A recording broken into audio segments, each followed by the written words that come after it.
for the thousands in attendance and the millions watching around the world. Ladies and gentlemen, let's get ready to rumble! Yeah. What's up? It's that boy Coach Malachi Williams in the building. We are back. New Minute Today USA Boxing, y'all. We are back. Yes, y'all. The old boy's back. We had a good show last night, good live fight party last night. My homeboy Keith One Time Thurman, he came through like a quarter horse champ. You know, I said that he would win in a split decision victory. He won unanimous decision. You know, it is what it is, man. I'm happy that he got the victory. You know what I mean? We talked about him yesterday at the barbershop. When I went to my homeboy barbershop, Cleve, I went over there, went to the barbershop over there, man, and we talked about him a little bit. You know, didn't nobody even know. Few people, they didn't know he was fighting this weekend, but we was talking about boxing. He could come, Keith, you could come back to the city now. Keith, you could come back to the city. You want? we was thinking about kicking you out, but you came through though. 2.5 year layoff, you did your thing, right? Today we're gonna have a damn good show. Reverend Abernathy. I said it was supposed to be in today, but he ain't gonna be in today. Today I'm feeling good. I have high energy. The old boy, 48 years old of me. I have high energy. I'm a very high spirited person, very high energetic person. I've been like this all my life. We're gonna have a damn good show today. We're gonna talk some. We're gonna address some things today. Today we're gonna speak about some uncomfortable truths, some hard truths. We're gonna talk about it today. We're gonna talk boxing. And I have been encouraged to go down the path that I want to go down. Well, I've been encouraged to go down the path that I want to go down. See what I'm saying? The memberships will be up tomorrow. We're gonna start the memberships tomorrow. Anybody want to sign up for the memberships, that'll be available through YouTube. Just look out in the community tab. You'll see that tomorrow. That'll be up tomorrow. And we're gonna have a good show today. Let's give everybody a round of applause.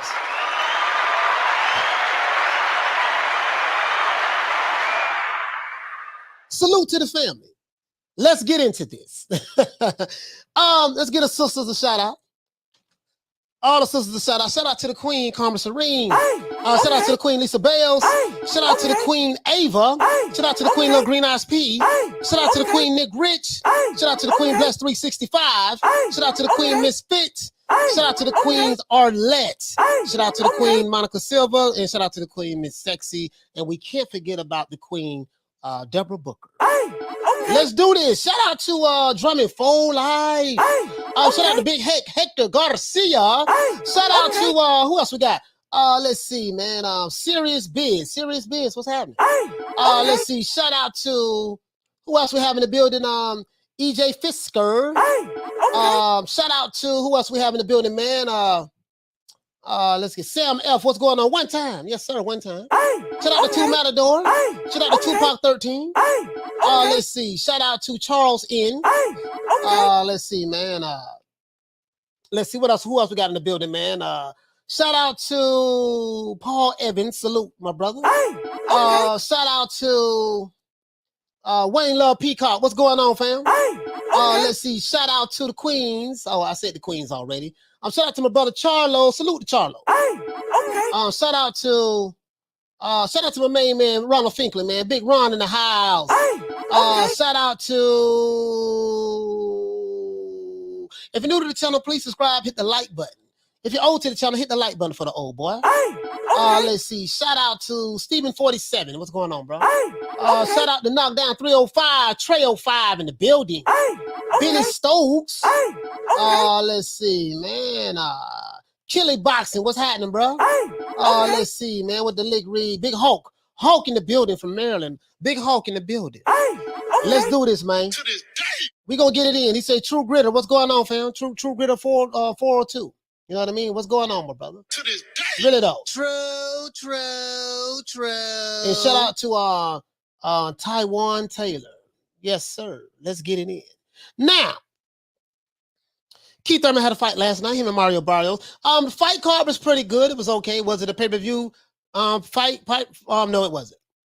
It wasn't. But that's neither here nor there. Some people who bought it, there's nothing wrong with buying and supporting the fight. Nothing wrong with that. Shout out to Rude Boy Shata. For dropping that $2. Bam, super chat on your boy. Hey, Leroy. Super chat received. Playtime's over, boy. He said, hope you didn't buy that whack-ass pay-per-view event, coach. Or PBC event, coach. No, I didn't buy it, but I watched it. I supported it by watching. You know what I mean? So if anybody wanted to buy it, there's nothing wrong with that. There was nothing wrong with whether you bought it or not. There's nothing wrong with that. We're not going to shame people for buying something that they feel like that's value to them. You know what I mean? Whatever individual values is subjective to that individual. You know what I mean? There's nothing wrong with that. Nothing wrong with that. If you bought it, cool. If you didn't buy it, cool. Nothing wrong with that. Shout out to Lonnie Laughlin. Let's do this, man. Let's do this. Now, my main man, Keith Thurman. Keith Thurman dominates Mario Barrios. Why I say dominated him? He won in a unanimous decision. It was unanimous. He won in a unanimous decision. You know what I mean? Is Keith Thurman ready to fight the top welterweights? We're going to find out. We're going to talk about that. And we're going to talk about a whole lot of shit today. Clarissa Shields, she did her thing. She dominated old girl. She did that. Chris Eubanks Jr., he did his thing. Leo Santa Cruz, he won. You know, there's no special effects about Leo Santa Cruz, to be honest with you, to me. For all you diehard Leo Santa Cruz fans out there, there's nothing wrong with that. I just don't. It's just an average basic fighter to me. Shout out to my main man, Ronald Finkley, for dropping that $4 bam super sticker on your boy. Hey, Leroy. Super chat received. Playtime's over, boy. I appreciate that, fam. I really appreciate that. Now, let's get into the show. Let me read my notes, and we're going to get it in. Keith Thurman and Mario Barrios went tooth and nail last night in Las Vegas. And Keith Thurman's comeback fight to the sport after being out of the sport for 2.5 years, right? Barrios, he was game. Cannot lie. Barrios' game. He looked good. He looked strong in that fight. And he was not intimidated by Keith Thurman at all. Facts, right? Mario Barrios even hurt Keith Thurman on multiple occasions during the fight to the body. Them body shots was really getting to Keith Thurman. Keith Thurman took his mouthpiece out of he got hit with a body shot. And what I like about Keith knows how to survive. He got hit with a body shot. He immediately went on his bicycle and he took the mouthpiece out of his mouth. He did that. He's known for doing that. When he get hurt, that's what he does. And you ain't going to catch him. But Keith Thurman, he buckled Mario Barrios on multiple occasions throughout the fight as well. He did buckle him now on multiple occasions, right? Now, but at the end of the day, even coming off a 2.5-year layoff, Keith One Time Thurman dominated Mario Barrios in a landslide unanimous decision victory. 3 judges scored the fight. One judge had it 117-111, and 2 judges had it 118-110. Thurman legs look fresh. He was moving around. That did shock me. He did look fresh. He did look like he had fresh legs. His footwork didn't go anywhere. Keith Thurman has some of the best footwork in boxing. I think Gary Russell Jr. might have the best. It's Gary Russell Jr. Lomachenko has damn good footwork. Tank Davis has damn good footwork. And some guys have some really good footwork in boxing. Really good footwork. Sean Porter, really good footwork. Crawford, good footwork. I would Gary Russell and Tank. It'll probably be out between Gary Russell and Tank. Both of them dudes got some damn good footwork. Gary Russell and Tank. It's some more I might be forgetting. Now, but he did pretty good being off of 2.5 years, right? You see what I'm saying? But he did look a little tired as the fight went on. Understandably so, been out 2.5 years. Thurman did acknowledge that he did have a little ring rust, and it did show last night. I'm not going to lie. Was it a perfect fight? No, it wasn't. Not going to sit here and say that. But considering he'd been out 2.5 years, he did damn good. Thurman is expected to fight the winner out of Ugas and Spence in his next fight. This is what Keith Thurman said. Al Heyman promised him that he'll get the winner out of Ugas and Spence fight. That's what he said. We'll see what happens, guys. We'll see what happens. I believe that's going to be the play as well. I really do believe that. The PBC, they're going to keep it in-house, right? Clarissa Shields, she beat the brakes off of Emma, what's her name, Kozine? Emma Kozine, you know what I mean? To set up a potential unification bout, title fight with rival champion Savannah Marshall. As you guys know, I got Clarissa Shields beating the brakes off Savannah Marshall. I really do. Not betting against Detroit. Shields 12-0 with two KOs, who according to ESPN is ranked number 3, according to them, on ESPN's latest women's pound for pound ranking. She retained her WBC, WBA, and IBF world middleweight titles in a dominant points win over the girl from Slovenia. Her name is Kozin, right? Now, Clarissa won every round, and according to 3 judges, they scored it 100-90. Shields made her 4th defense at middleweight in front of Marshall. Marshall was out there too. Savannah Marshall was out there, who was ringside. After the fight, Clarissa Shields, she did say that, hey, man, the girl I want next is Savannah Marshall. I did my job. Now she has to do hers March 12th. Savannah Marshall has to fight on March the 12th. So apparently whoever wins that fight, if Savannah Marshall can win that fight, we're going to see a showdown between Clarissa Shields and Savannah Marshall. That's going to be perfect for the sport of boxing. Let's hope we get that fight this year. Chris Eubank Jr., you know what I mean? He beat the brakes off of Liam Williams. Beat him in front of his own hometown, at the Motor Point Arena in Cardiff, Wales. Eubanks won by unanimous decision as well, as all 3 judges scored the fight 116-109, 116-108, and 117-109. Now that Keith Thurman is back, guys, how many fights do you think that it'll take for him to get back to the top of the welterweight division? If you feel like that he would get back there at all. We got some Adrian Broner news we're going to talk about. We're going to talk about Adrian Broner. We're going to talk about a little PBC. Yeah, we're going to talk about that there too. A little bit of Al Heyman. Oh, that nigga Coney, he hating on the black man. He hating on the black man. And we're going to talk about you victim. We're going to talk about you victim, you victimhood, you professional victims out there. We're going to talk about you. We're going to talk about manipulation and persuasion. We're going to talk about that. How low IQ people are destined to always be manipulated and persuaded upon. We're going to talk about that.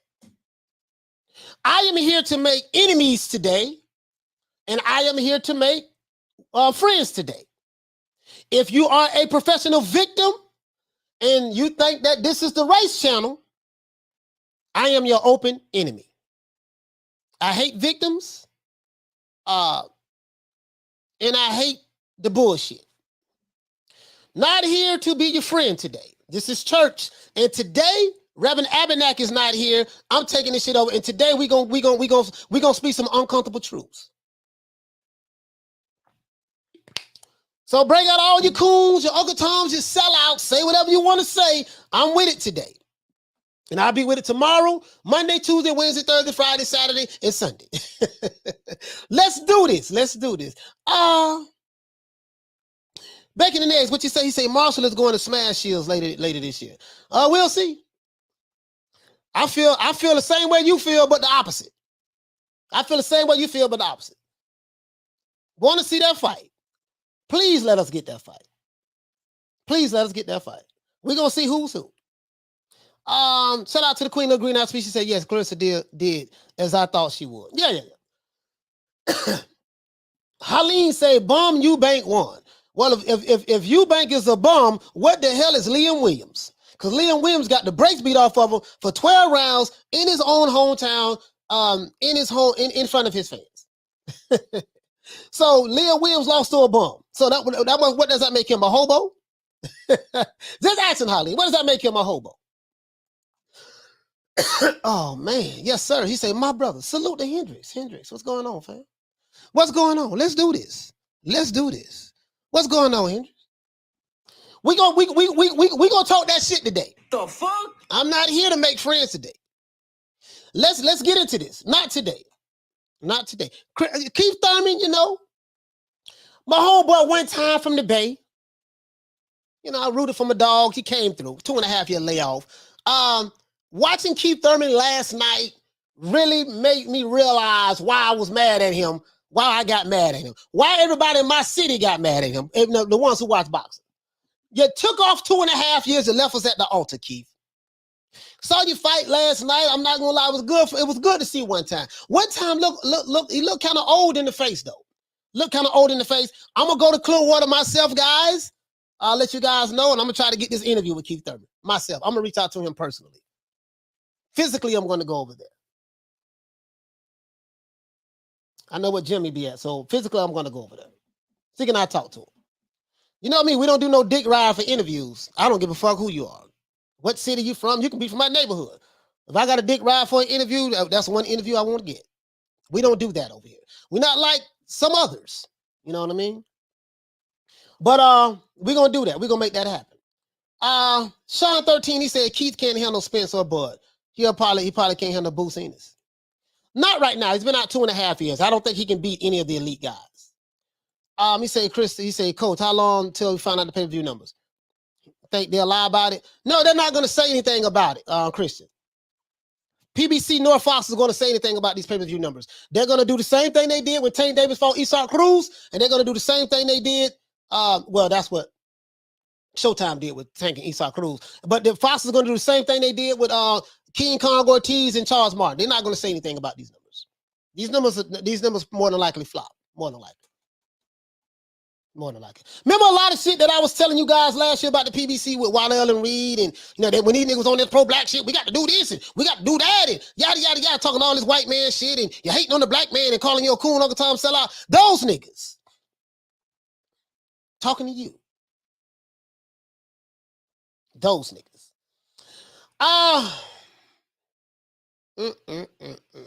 Finna break y'all off today. Hope y'all ready. Let's see. James with the link read, fam. 2.5 year layoff. He's not going to beat any of the top guys, in my opinion. Inactivity, we can do a number on a fighter who's fighting a guy who's been active. You see what I'm saying? Can do a number on you. Keith Thurman fought last night. It wasn't a perfect fight. Wasn't a perfect fight, but I thought it would have been a split decision, to be honest with you. Mario Barrios did pretty well. I don't see Mario Barrios beating any elite guys in the welterweight division, to be honest with you myself. Hell, if he couldn't be the guy who was out of the ring for 2.5 years, ain't no way in hell he gonna beat any of the top guys. Mario Barrios ain't gonna beat Ortiz, in my opinion, just my opinion. We won't know until they actually fight. He won't beat Ortiz. He won't beat Enos. He won't beat Rashidi Ellis. He won't beat any of those guys, in my opinion. You know what I mean? Because he couldn't beat the guy that was out 2.5 years. So, he said, how long you'll think? They'll lie about we won't get the numbers on that. I'll find out. I will get those numbers. I will get those numbers. Savannah has the pop and fluidity. Shields has the speed and great boxing skills. That's going to be a good match. Yeah, it's going to be a damn good match. Can't wait to see it. Boxing Conversations. Reggie, what's going on, man? Shout out to my main man, Reggie. Now who sent you, nigga? Shout out to man, Boxing Conversations, man. Good, but y'all please subscribe to man, the Reggie Owens, man, Boxing Conversations, man. Y'all please go subscribe, man. That's a good, solid brother, man. Good, solid brother. I like F Society. He say, nah, he's a gatekeeper now. He's been going 2.5 years. I mean, a gatekeeper is someone who, perfect example of a gatekeeper, it'll be, let's see. Damn, I forgot. Who would be a gatekeeper? A guy who just constantly, Derek Chisora is the perfect example of a gatekeeper. Keith Thurman only have one loss, so I don't know how he'll be a gatekeeper. He have to, if he keep losing fights and the other guys, and then you can say that. But this is his first fight after 2.5 years, so F Society says, where's the Pastor Sunday look, Coach? Yeah. We ain't doing it today. We're not doing it today. Today, today I'm on some other shit. Today, boy, I'm looking at, goddamn, boy. Let me go ahead and get into this show. He said, Chris Eubank, Junior Boxing. He said boxing. I don't know what you mean by that. Like his coach. Oh, he boxing like his coach. You talking about Roy Jones? Yeah. I don't think Roy Jones. Chris Eubanks. He's trying to be Roy Jones, but you can't. I don't know. He's trying to be Roy Jones, but hey, it is what it is. I don't, you know what I mean? It looked good. He says Mario I'm talking about. I don't know who you're talking. I didn't see your other comment. Let's see. Silverhawk, he say, Coach, what do you think about Ford versus Vasquez? I haven't thought about it. As a matter of fact, get back to me on that. Get back to me on that. I haven't really thought about it, to be honest with you. Ronald Finkley, he said that Keith can't be for a tough gatekeeper. I'm just saying, like what's a gatekeeper? You know what I mean? Like, and whatever the definition of a gatekeeper is, how would Keith Thurman fit that category? Like, and when I think of a definition of a gatekeeper, I think of someone like a Derek Chisora. Keith Thurman's not a gatekeeper. You know what I mean? Ronald Finkley said them young boys ruthless at welterweight. Yeah, they're ruthless at welterweight. They are. They're young, big, strong, and they hungry. And then when the young boys become the older boys, it's going to be some more young, big, strong, hungry welterweights that comes after them. He said gatekeeper equals journeyman. Yeah, Keith Thurman's not a gatekeeper. Yeah, that's on Derek Chisora. That'll fit Derek Chisora. Shout out to the Queen. All that she says. Ellis was KO in his last fight against a nobody. How the hell he can Thurman, coach? You tripping? He says. Ellis. Talking about Rashidi Ellis. He said, how the hell he can Thurman? The reason why I say that, I'm just saying from an inactivity standpoint. From an inactivity standpoint, I think Keith is going to have to probably have a few more fights to get up under his, to get up under his legs. Is what I mean, all that. Because by him being out of the ring for so long, and we watched the fight last night with him and Barrios. That was a good fight. I'm not gonna lie, that was a good fight. It wasn't a pay-per-view fight in my opinion, but that was a good fight last night. It was a good fight last night. Seeing what he was able to do out of a 2.5-year layoff. Yeah, I think he did pretty well. What I was really impressed with was his footwork. His legs was there the whole night. He still get hurt. He still get hurt to the body though. Still get hurt to the body. He still get hurt to the body. So every fighter has a weakness. Every fighter has a weakness. So you know what I mean. Your favorite fighter has weaknesses. Let's see. Haleen, what you say, fam? He says, true, coach. A journeyman is Derek Chisora. Yeah, Derek Chisora is a journeyman. He is a journeyman. He is a journeyman. He is. True Gritter, what you say, fam? He says Thurman lost his power about mid-fight. Yeah, 2.5 year layoff. And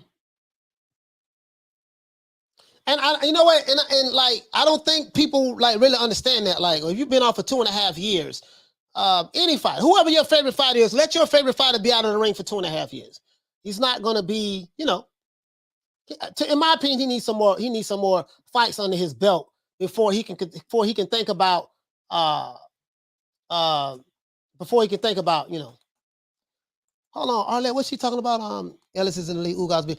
I'm talking about Rashidi Ellis. Rashidi Ellis. Hold on. I gotta check my email right quick. Hold on, guys. Gotta check my email right quick. Hold on, guys.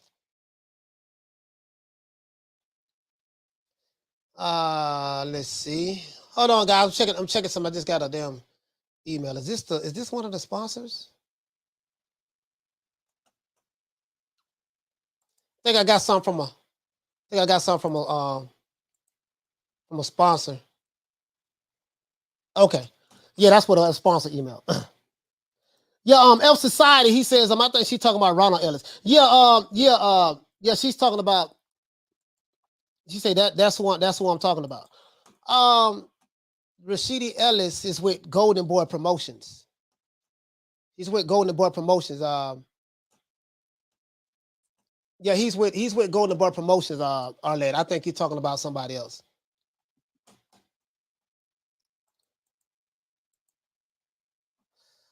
She says Rashid Ellis got killed his last fight.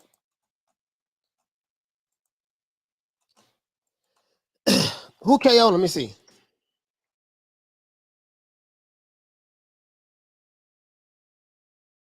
Hold on. Let me see. I'm trying to look at these other.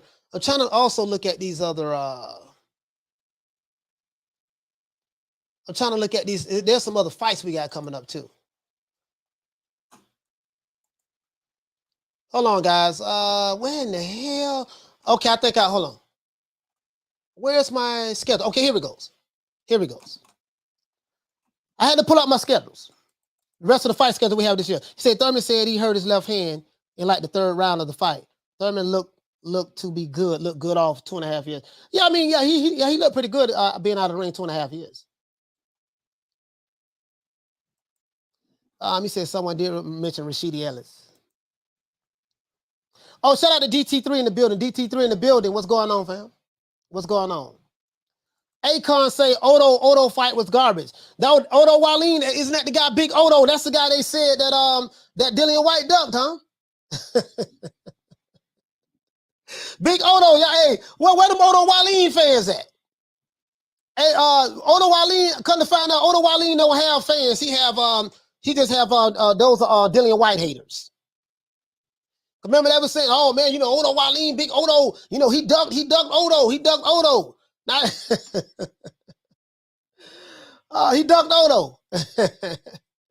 He ducked Odo. What are Odo Wallin fans at? How did he look last night? How did Big Odo look last night? Let's look right here, guys. Hold on. Matter of fact, let me share this screen I have right here. Let me share this screen I have right here. Shit. Where is that? Hold on. Let me share this screen right quick. Hold on. What in the hell? Oh, they took this down already?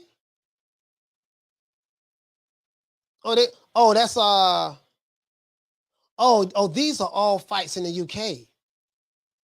Oh, no, it's not. Oh, okay. Yeah, so let's look at some of these fights. Big Odo Wallin. Boy, hush. Where them Odo Wallin fans at? His garbage ass. Y'all know I be joking when I say Big Odo. Like, I'm just being honest with you. We know Keith Thurman fought last night. It was a good fight. I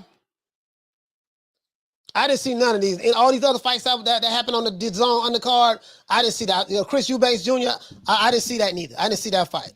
Chris Eubanks did his thing, beat old Liam Williams in his own backyard. He did that. Clarissa Shields, she beat the brakes off this girl. She should have went to jail after that, to be honest with you. If she had some power, she could have knocked this girl out. And we're going to look at the rest of the fights that's coming up. We hear on Jesse Vargas, the Vargas, one of his sons did his thing last night. Had a knockout. He did his thing last night. Ville says he gave Fury something. Yes, he did. He says Odo gotta have more fans than Charles Martin. I'm pretty sure he does. Odo Wallin and Charles Martin, they pretty much on the same level. To be honest with you.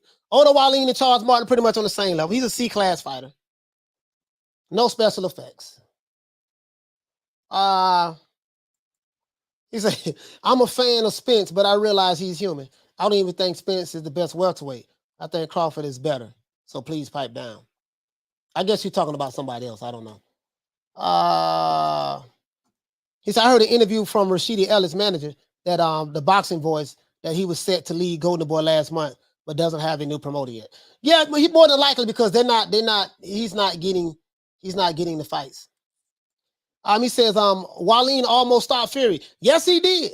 A C-class fighter. Almost stopped Fury. Yeah. Well. Yep. Let's see. Big Odo. So Odo ain't got no fans. Okay, so I think we established that. Odo ain't got no damn fans. He said, he said, damn, is Odo that bad, coach? Yeah, Odo ain't all that. I've always joked about it, to be honest with you. Odo ain't all that.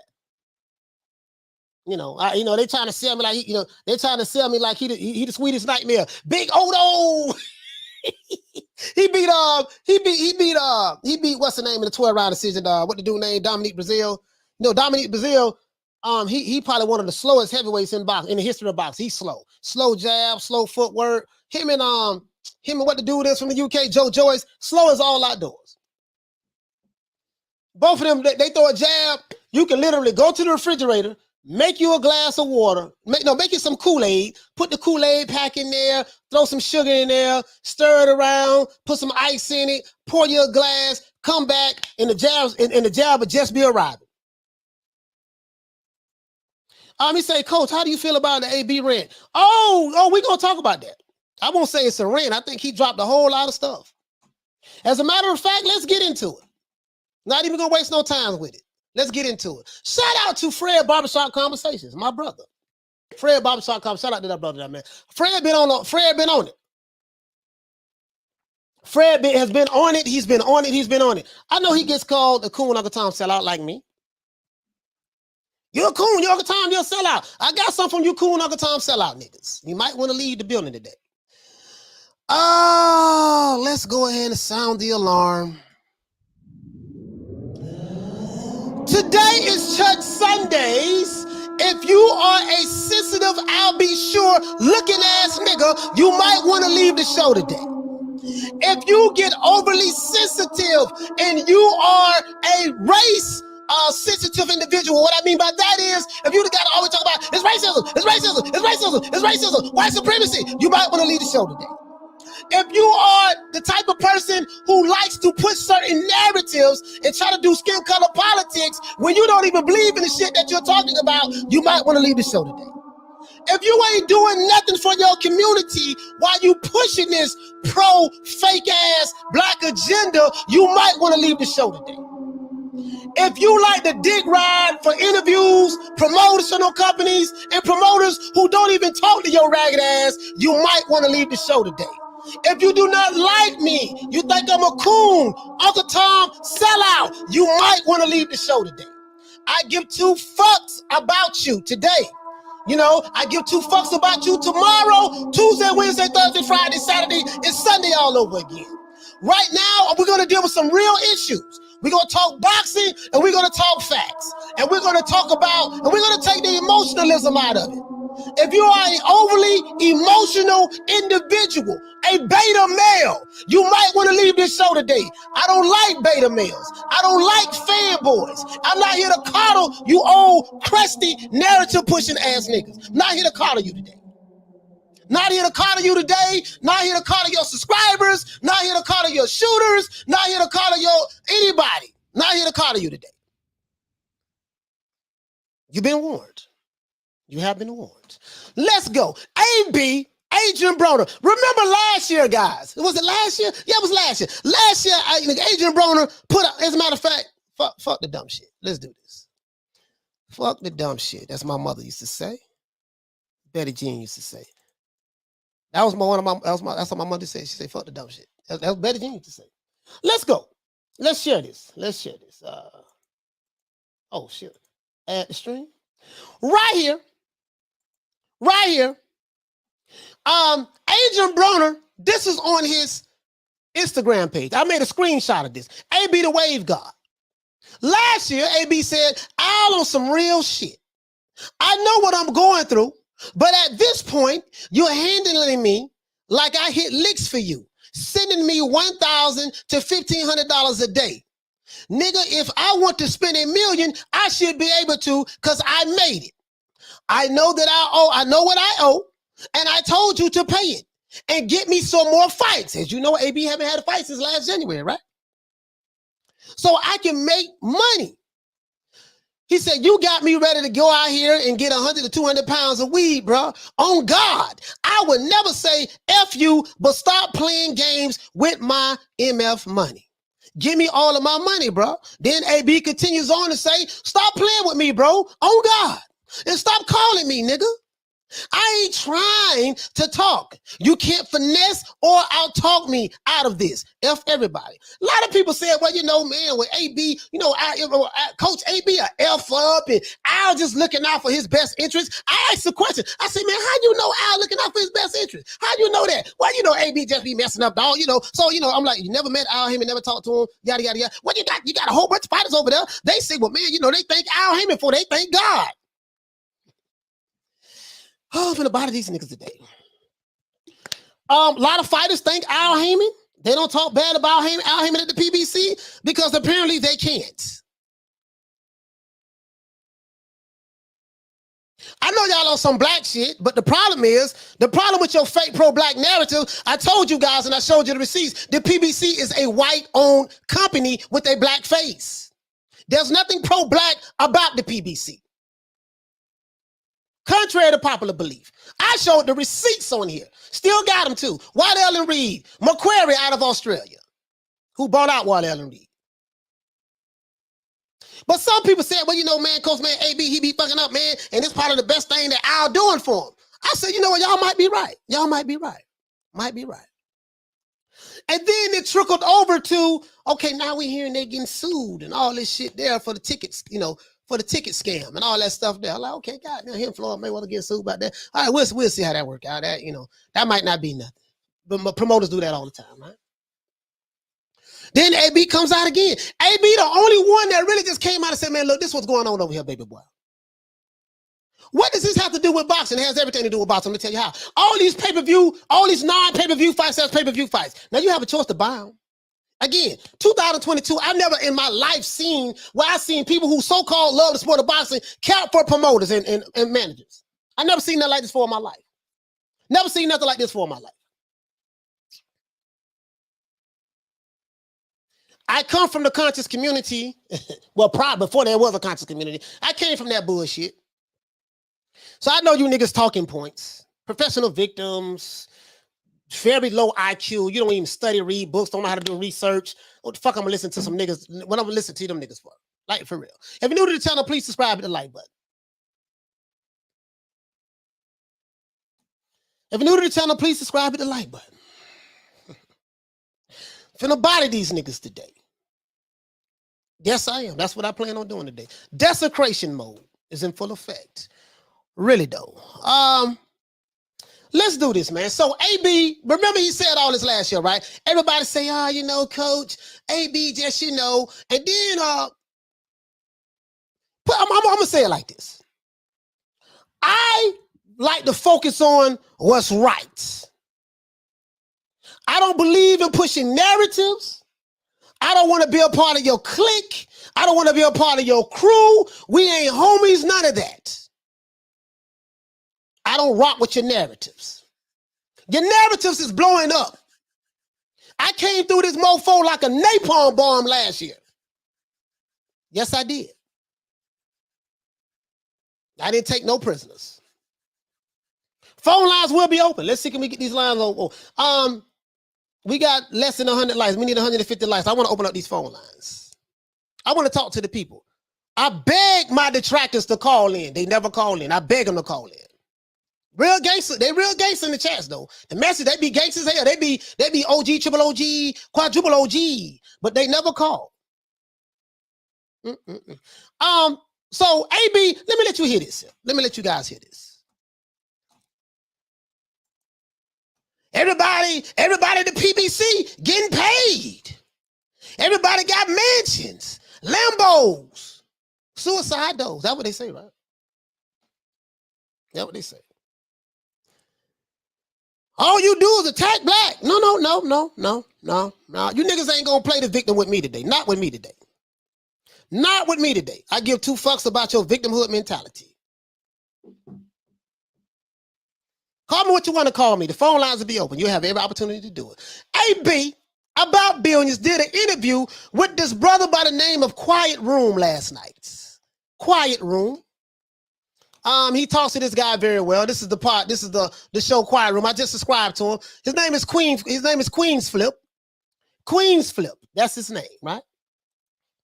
He talked about Eddie Hearn. He talked about, man, how good Eddie Hearn is over there with the zone. He talked about how Eddie Hearn pays, you know, take care of his fighters, yada, yada, yada, yada, yada. Oh, that's cool talk. You can't be talking about no Eddie Hearn. He a white man taking care of fighters. That's cool talk. Yeah. Overly emotional ass niggas. Beta males. You niggas is so beta male that you should just bleed every month and wear Kotex. You beta male, overly emotional ass niggas.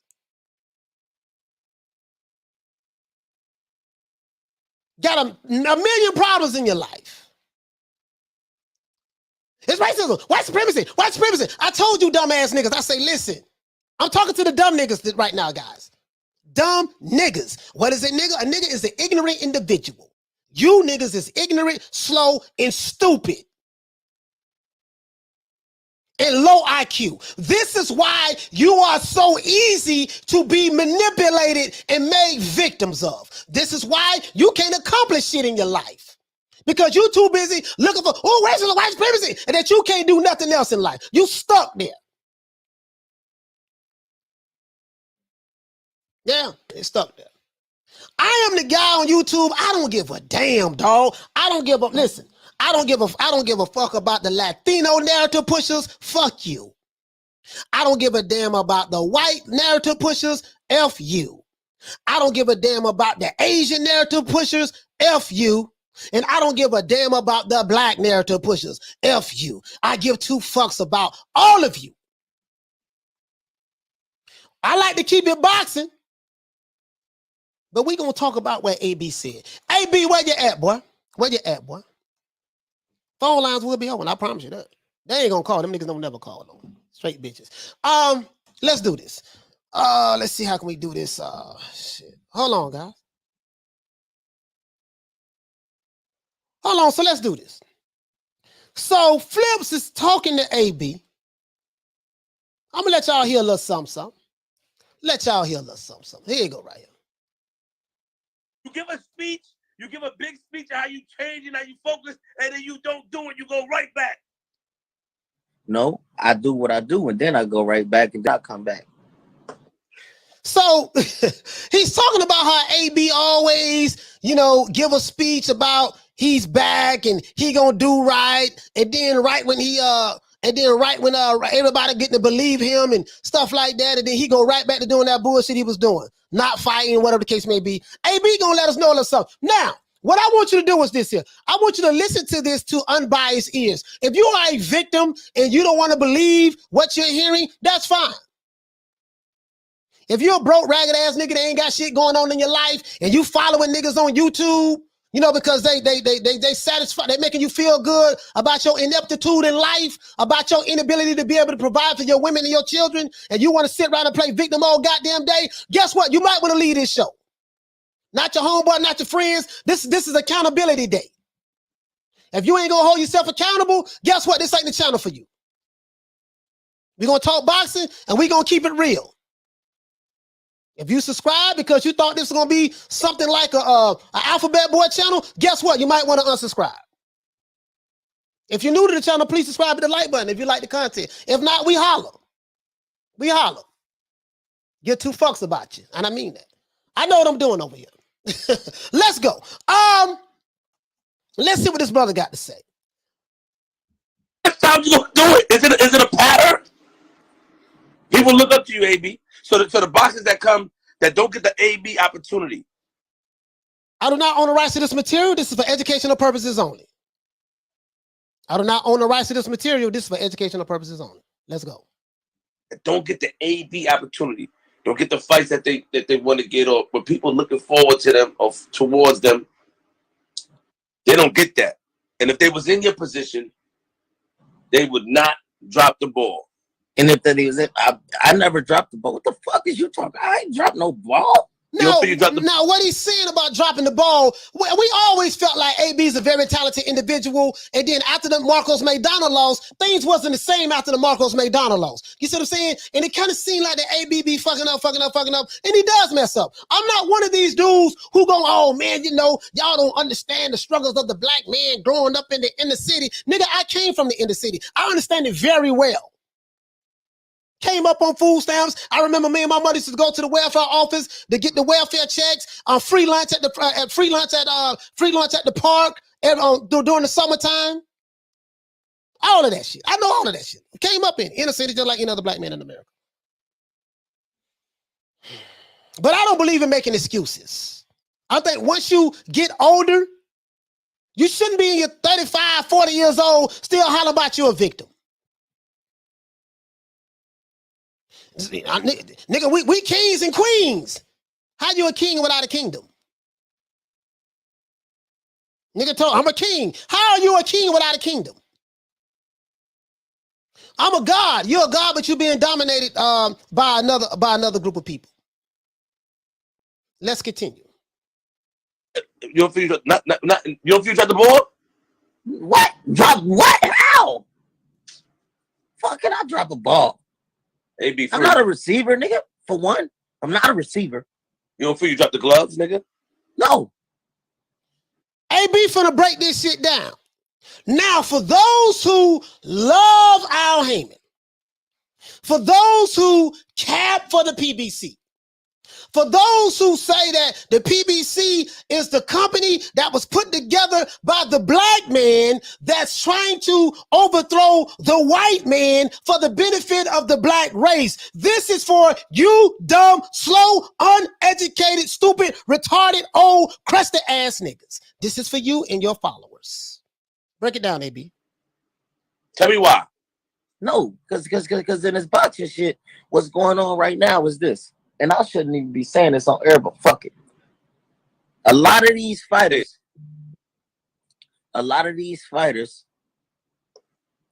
they getting paid less money. They giving these fighters less money to take all of these tough fights, bro. When I come on TV, they know they gotta pay me. They know they gotta pay. So I take a lot of a budget up. But a lot of these fighters, man, that's why a lot of these fights is going on pay-per-view. You see a lot of these fights going on pay-per-view because they guaranteeing somebody $1 million and then they hoping that they pay-per-view buys do all the numbers when right now ain't nobody buying that shit. That's why fighters is losing. And that's why they losing a lot of fighters to the zone. Let's stop right there. AB broke down what I said last year and what I said at the beginning of this year. I said the reason why they're putting all these fights on pay-per-view is because they cannot afford to pay these fighters the kind of money that they want. Someone like King Kong Ortiz, the fake boogeyman of the division, and Charles Martin, they probably wanted a boatload of money to fight each other. Al Heyman probably say, look here, baby boy, check this out. Take these bag of pork skins, you know, these lemon heads, these annihilators, baby boy, to get a Coke and a smile. And what we're going to do, take these $30, you know what I mean? And then what we're going to do, we're going to put it on pay-per-view, and we're going to hope that the fans buy this shit. Keep hope alive. This is what's going on. So for all of you, the white folks' money, Waddell and Reed, can't have a black revolution with white dollars. That's one.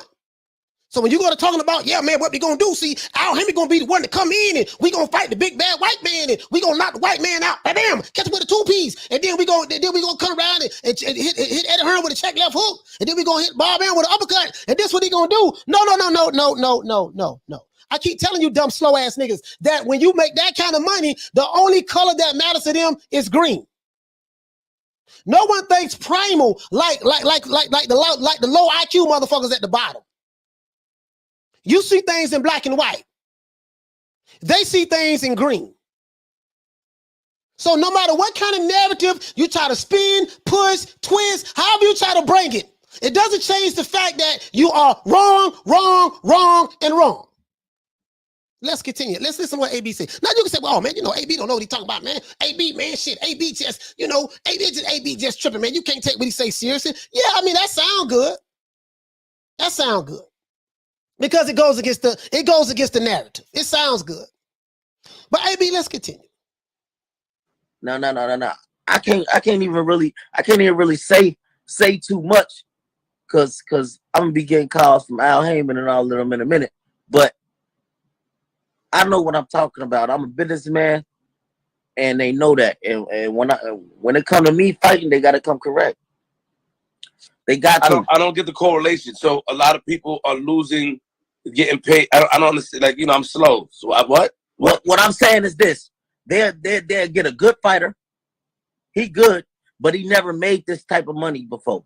Got it. They'll give him $1 million. Got it. And then hope his pay-per-view buys do a big number. Got it. Let's do like what, 8 million?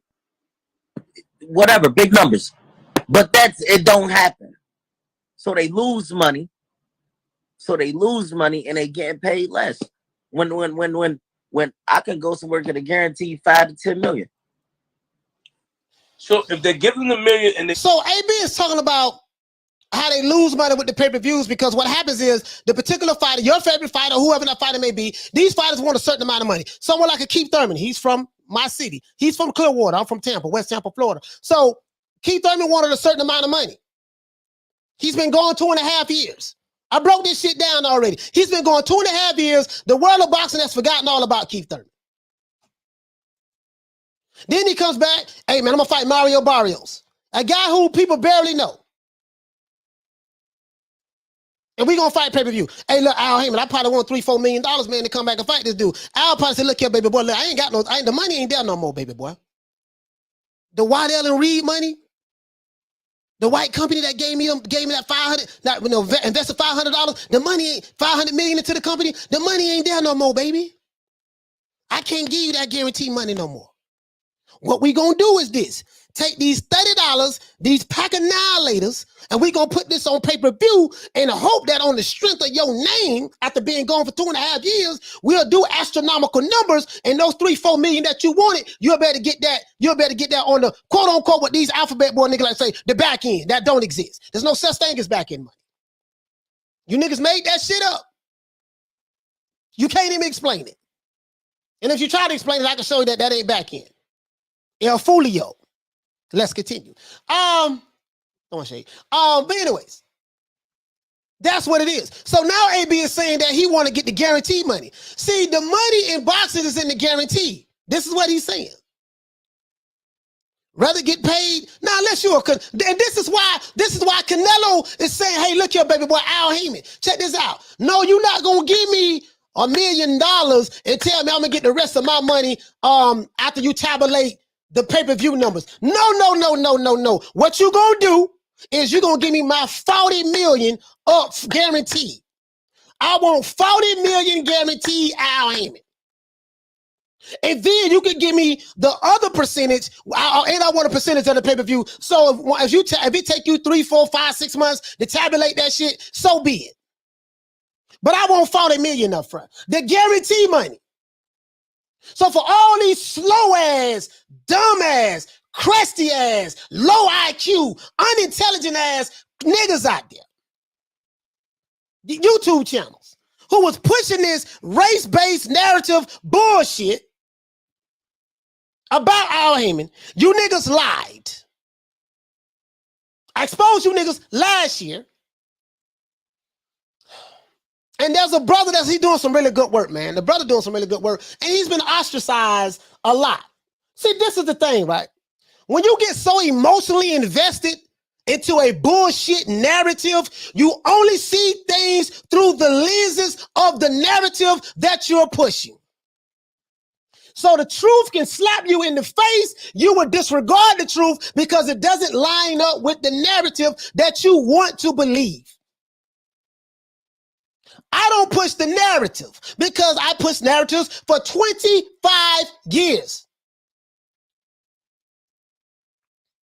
You see what I'm saying?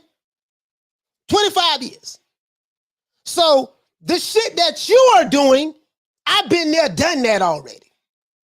No more about it than you do. AB is telling you, look, the reason why we getting these bullshit ass, these non-pay-per-view fights on pay-per-view, because these fighters want a certain amount of money. Al Heyman ain't got the money to pay these niggas no more. The well is run dry. And apparently, according to the rumors, they saving up all of their money, all of the tea in China, all of the treasures to try to get Canelo to fight with the PBC. So all their money going to the boy from Mexico. Canelo like, no, puto, no, no. Now who sent you, nigga? No, we not doing that. That's wrong, that's wrong. He did nothing to you. Yeah, we know. Canelo like, no. Listen, that $1 million you be giving Tank, that $2 million you be giving Errol Spence, and this, oh yeah, you gonna get the rest on the back end? No. Canelo like, no, we ain't doing that. Canelo like, no, I gotta get me up front. Well, what's me? What's me, Canelo? What's me? I need $40 million. Oh, well, Canelo, we want you to come on back over here and fight Jamal Charlo. Okay, I need $50 million. Well, no, that ain't how we normally work it. We would think about giving you something like how we do Errol and them other boys, get you $1 million here, pack annihilators there. You know, we give AB an allowance of his money. Canelo like, no. Nigga, I need $40 million for that last fight. Came to plan, and you can give me the other shit. You can give me the other shit, percentage of the pay-per-view split. And this, if you want me to fight this dude, rumor has it, I need $50 million. Guarantee. The money's in the guarantee. All these YouTube accountants and financial advisors, what you see, see, he bet on himself and he did this and he doing that and doing that. Now, if you niggas knew so goddamn much, you wouldn't have YouTube channels. This YouTube shit ain't hard. It's just a camera, a microphone, and talking. That's all it is. If I need any kind of business advice about boxing, the last place I'm gonna go get the advice from is from a YouTube channel. If I need any kind of legal advice about law, the last place I'm gonna go to is a YouTube channel. If I need legal advice, I'm gonna go to a lawyer. If I need business advice, I'm gonna go to a banker or a business guy, something like that. I'm not gonna listen to no goddamn YouTube channel pushing a narrative because they dig around for interviews. I ain't gonna say no names, but you know what you're talking about. But if you get offended about what I'm saying, you're the nigga I'm talking about. And if you don't get offended about what I'm saying, you're not the one that I'm talking about. You know, it is what it is. But AB breaking it down. He want to get paid guaranteed money. This narrative, y'all, shit don't look. Listen, it's a lot more shit gonna come out of this. The truth is gonna hit out of here. Some people, you can slap them in the face with the truth and they just gonna deny it because they don't want to believe it. And that's fine. That's fine. Got no problem with that. But according to AB broke it down. As a matter of fact, I'm gonna drop this because we want to make this brother video. This is a good interview he gave. Is it a pattern? This is a good interview. I'm gonna drop the link right here. So you guys can listen to it. You can start at the 24-minute mark. Start at the 25-minute mark. You see, you guys who like to push these narratives. Because you want to try to make everything Agent Brony interview. And then now some of you are backtracking now. Some of them are backtracking now. Understandably so, they should. Some are still being stubborn. Everything ain't racial, homie. It's just business. Everything ain't racial, it's just business. In the sport of boxing, when you're on that level, it's about this. And if they can't, and this is why we're getting all of these non-pay-per-view fights on pay-per-view. Now, you got a decision whether you want to buy it or not. I'm not telling nobody what to do or what not to do. I'm going to just lay it out there. I care nothing about your name calling, coons, Uncle Tom, sellout. I care nothing about that because you have no power, literally. The only power you have is the power of name calling. That's how ineffective you are. That's how, what's the word I'm looking for? I mean, that's all you have, just name calling. That's how, you're just ineffective. You have no power. You are a powerless group of fools. And you go around YouTube channels all day and just try to regurgitate shit that you literally have no knowledge on. I'm just being honest with you. And I know where you get it from. You get it from a group of slow niggas who they don't know nothing.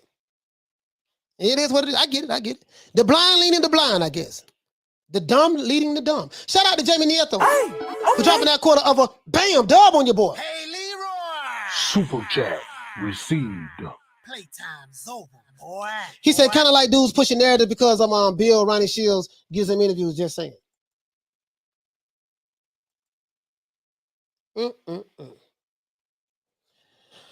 It is what it is. So yeah, so I just dropped it. Y'all can check out the Agent Brony interview. So this is why they're putting all these non-pay-per-view fights on pay-per-view, hoping that the fans will pay for it. Hoping. As a matter of fact, let's hear more. They lose money. The next fight they get paid less. Hell no. Let's go ahead. Hold on. Let me go back a little bit. To a sport to bring. Stop! But I told the nigga stop. But what the fuck is you talking? I ain't dropped no ball. I'm gonna let y'all hear You don't this feel you again. dropped the ball? You don't feel you dropped the ball? What? Drop what? How? Fuck can I drop a ball? AB free. I'm not a receiver, nigga. For one, I'm not a receiver. Here you go right here. You don't feel you dropped the gloves, nigga? No, Tell me why. This some interview on no, AB. because in this boxing shit, what's going on right now is this, and I shouldn't even be saying this on air, but fuck it. A lot of these fighters,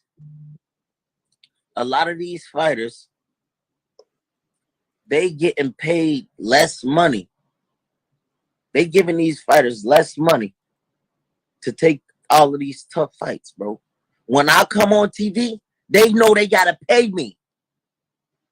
They know they gotta pay, so I take a lot of a budget up. But a lot of these fighters, man, So what he's saying is because what does this have to do with anything? This is why you don't see him getting multiple fights during the year. A fighter who they have to pay a lot of money to, that's going to demand a lot of money, he's not going to get a lot of fight dates because he's going to take up a lot of the budget. When you are a company that's working with a limited amount of funds, you can't afford to pay this. Let's say AB, he's the type of fighter, he makes $4 million a fight. I want to fight 3 times this year. That's $12 million he's going to make this year. That's $12 million out of the budget that the PBC don't have that allocate towards them. So, hey, we're going to give you this one fight, and then you might not fight again until next year or a year and a half later because we don't have the funds to allocate to you. So it's not just AB just fucking up and, you know, he doing this and doing that. It ain't just that. It's not as simple as that. And Al Heyman is the angel and all that stuff there, or Bob Arum or whoever is the angel. No, that's not it. When you see elite fighters that demand a large salary, like a Crawford or whatever the case may be, and you don't see him fighting multiple times a year, the promoter's making a conscious decision, man, shit. If he making $5 million guaranteed to fight, shit, if I give him 2 fights this year, that's $10 million I got to pay this dude. No, I'm gonna just give him this one fight this year. That'll be $5 million. Then he'll fight again next year, and then fight again the next year, and fight again the next year. This is why you see a lot of your fighters, you don't see them fighting a lot. This is why. Because if they demand a lot of money from a salary standpoint and they won't take a pay cut, then the promoter's going to say, you know what? Okay, baby boy, I know you want a lot of money. What we're not going to do, we're not going to have you fight 4 or 5 times a year. We're just going to have you fight once a year. I'd rather pay you $3 million one time than to pay you $12 million, you know what I mean, throughout the whole year by having you fight 4 times in a year. That's what's going on. Somebody like Ortiz, he wanted more money. He wanted a lot of money, whatever that lot of money is, whatever that number is. He wanted a certain number that Al Heyman was not willing to pay him and Charles Martin. So he said, you know what, baby boy, this is what we're going to do. Take these pack of annihilators, these lemon heads, these Boston baked beans, and the frozen cup, $30, put it in the bank, and we're going to put it on pay-per-view, baby boy, and we're going to let the people decide. Let the people buy your pay-per-view, and then you're going to be able to make your money like that. Ortiz and them did less than 25,000 pay-per-view buys. Guess what? I'm pretty sure Ortiz and Charles Martin didn't make a goddamn thing. When I say goddamn thing, I mean, whatever. If they wanted $2-3 million for that fight apiece, I'm pretty sure they didn't get that. Pretty sure that. The numbers they didn't do good numbers. And they probably didn't get a lot of guarantee up front. Keith Thurman been gone 2.5 years. He wanted a certain amount of money. Maybe Keith Thurman, my homeboy from the Bay, maybe he thought that, hey, man, you know, let the good times roll, baby. Last time I was here, I was getting paid big money. You know, so one time is back. I like, look here, baby, but I ain't got it ain't the well dry, baby. The well dry. The money ain't there no more. But what we gonna do, Keith, check this out. $30, pack of annihilators. You see what I'm saying? We're gonna put this on pay-per-view. You're gonna fight Mario Barrios. Let's hope it do well. That's what's going on. That's what's going on. Now, I don't think the Keith Thurman Mario Barrios fight is going to do well pay-per-view wise, to be honest with you, for the reasons why I said he's been gone 2.5 years. The Keith Thurman, this is not the 2016 Keith Thurman. This is the 2022 Keith Thurman. And you know how it is in boxing, out of sight, out of mind. So you've been going that long. It's not the Mike Tyson effect. When Mike Tyson went away for 3 years, and then when he came back, he fought Peter McNeely, and he made $30 million, something like that, $20 million. You know what I mean? And the pay-per-view did over $1 million. It's not those days. You see what I'm saying? So times have changed. It's gonna take my homeboy a little bit of time to get back in the groove. Keith Thurman, Keith one time. It's gonna take him time to get back in the groove. But this is why we getting these non-pay-per-view fights on pay-per-view. Break it down some more, AB. Why a lot of these fights is going on pay-per-view. You see a lot of these fights going on pay-per-view because they guaranteeing somebody $1 million, and then they hoping that they pay-per-view buys do all the numbers, when right now ain't nobody buying that shit. You heard what he said? He said the fighters want a lot of money. So what they're doing is they putting it on pay-per-view, and they're hoping that me, buy the pay-per-view in order to pay these salaries. And then AB follow that up with say, and you know what, right now, ain't nobody buying that shit. They know ain't nobody buying their pay-per-views. Ain't nobody buying that shit. They didn't buy Tank Esau Cruz. They didn't buy Ortiz and Charles Martin, and more than likely they didn't buy Keith Thurman and Mario Barrios. So where the money gonna come from? This ain't about racism. This is about the finances. Where the money gonna come from? I told you guys, the money comes from the fans. The market determines who gets paid what. We are the market. If the fans are calling for a particular fight that they're saying they are willing to get behind and support financially, these promoters who are in this particular case, PBC, Top Rank or whoever, but in this particular case, it's PBC because this is who Agent Brown is talking about. This is Agent Brown at the bottom right here. You can barely see him. This is his forehead right here. He's on the inside. So don't listen to no goddamn YouTube channel who push narratives. Don't listen to a group of niggas who pushing this goddamn, yeah, you know what, man, we got to get behind this and get behind that. Them niggas slow, dumb, and stupid. Old and crusty. Like literally, they really don't know shit. They don't. And they dick ride for interviews and dick ride for certain fighters. Just being honest. But, so that's their bias right there. They're not going to tell it like a TI is. They don't want to tell it like a TI is because it doesn't fit the narrative. If it doesn't fit the narrative, we can't tell the truth. If it doesn't fit the narrative, we can't tell the truth. And this is what's going on. So AB is on the inside, and he's telling you how it is. We need 200 likes. We need 60 more likes for me to open up the phone lines. 60 more likes for me to open up the phone. He's telling you how it is. Now, you can brush it off and say, well, oh, man, you know, man, AB just talking, man, you know, we don't want to believe what AB say because it don't fit your narrative. And I get it. Keep your narrative on. That's why fighters is losing. And that's why they losing a lot of fighters to the zone. No. I can't even really say too much because I'm gonna be getting calls from Al Heyman and all of them in a minute. But I know what I'm talking about. I'm a businessman, and they know that. And when it come to me fighting, they gotta come correct. Yeah, but he said, I don't want to say too much because I might be getting calls from Al Heyman.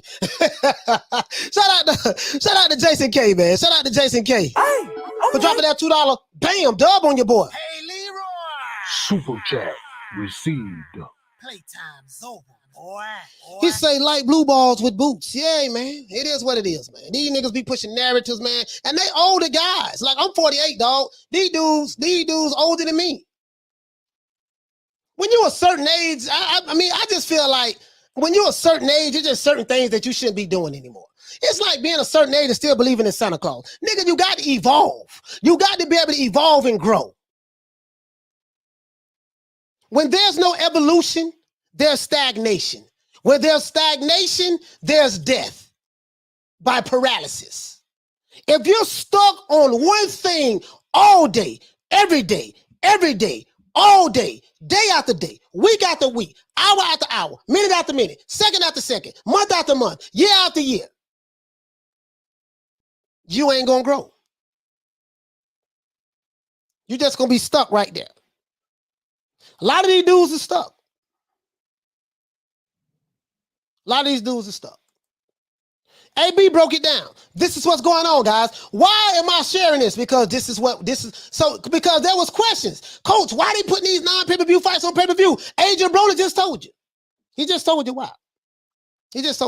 So he wants to get paid guaranteed money. Fuck, listen, remember them other dudes? Yeah, man, see what it is. See this fighter. Yeah, listen, bro. I remember they was giving these, what the boy from Omaha, Nebraska, giving them all kind of financial advice. See what he need to do. See, he need to leave over here and then come over here and get with Buddy because see, Buddy right now, he don't want to better himself because see what happened was, yeah, he making a lot of money getting guaranteed money, but he need to come over here because see what gonna happen to this. You know, see, he gonna get with this company right here, and then what they gonna do because they the brother man. Everybody driving mansions and everybody are living in mansions and driving Lambos or suicide doors over there. So if he come on over here, you see what I'm saying? And you know, and let Al Heyman do it and do this and do that for him. Like these niggas want to be like these dudes had it all figured out because they was dick riding Errol Spence. They dick rode Deontay Wilder. This is what these niggas do. They ride it hard in their 40s and 50s. I don't respect you niggas at all. It is what it is. It is what it is. I don't. And then when a brother points out, hey man, listen, man, something ain't right about this. Let's just get to the truth. Let's try to just get to the truth instead of pushing the narrative. No, you got to be on code. You got to be on code, and you got to say what it is that we pushing. This is the direction we going. This is why I don't be a part of groups, gangs, none of that, cliques, none of that. Because you ain't going to tell me what to say. I'm going to say what the hell I want to say. I'm an independent thinker. I don't take no orders from no nigga. Shout out to Roberto Hernandez. Shout out to you, fam. Hey, okay. For dropping that quarter of a bam dub on your boy. Hey, Leroy. Super chat received. Playtime's over, boy. He says on Canelo Plant did 860K at $80 a pop. That's not true, sir. They didn't do 860,000 pay-per-views. That's not true. But they did fight against the stat UFC card, but they didn't do 860. They didn't do 860,000. That's not true. But you get what I'm saying, though. You get what I'm saying, though, right? I want to know if you're going, if listen, if you say that, hey man, we represent the sport of boxing and we're trying to do A, B, C, and D, do A, B, C, and D. But if you pushing the narrative, just say, my nigga, we pushing the narrative over here. Because when I hear you talk, you sound like Tariq Nasheed to me. When I hear you talk, you sound like Umar Johnson. When I hear you talk, you sound like Sinetta TV. When I hear you talk, you sound like the Army Raw Squad, Brother Polite, Sarah Suit Seti, Young Pharaoh. When I hear you talk, I mean, and y'all some knockoffs with it. You ain't even good at it. You're not good at it. Yeah, that ain't your lane, dog. That ain't your lane. That's all I'm saying. You know, I get it. Right? And so you do it with the unmitigated goal. So I'm gonna believe the guy who's on the inside. Right?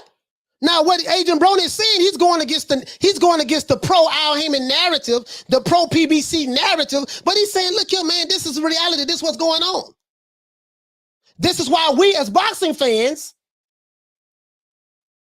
they asking us to decide to pay for the Keith Thurman fight, to pay for the King Kong Ortiz fight. And like Agent Brony say, ain't nobody buying that shit. He said ain't nobody buying them. This is why when Tank had a fight last year with Esau Cruz and when Ortiz had a fight this year, or just Charles Martin, this is why they didn't release the pay-per-view numbers. They didn't release the pay-per-view numbers because didn't nobody buy that shit. Ain't nobody buy that shit. Ain't nobody buy it. And that's what it is. So he said people can't be mad when a fighter doesn't get paid big money while looking at the numbers they've got on pay-per-views at the end of the day. It's a business. Yeah, it's a business. It's a business. Me being a fan of the sport of boxing, all I care about is seeing the fights. This is why I say, man, we can't be managers, promoters. That's not our job, dog. That's not our job. I would never get so emotionally invested in a fighter to where I feel like I gotta, okay, but listen, well, this fighter need to do this, and we don't like this fighter because he signed with the white man, while ignoring the fact that the company that you're talking about is a white-owned company. The irony in that.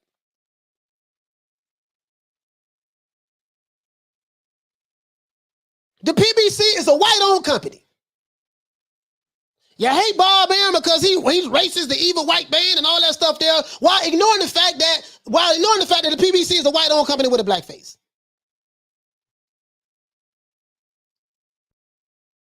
You niggas be so wrong so much that you always got the backtracking. Well, what's up, YouTube? It's your boy.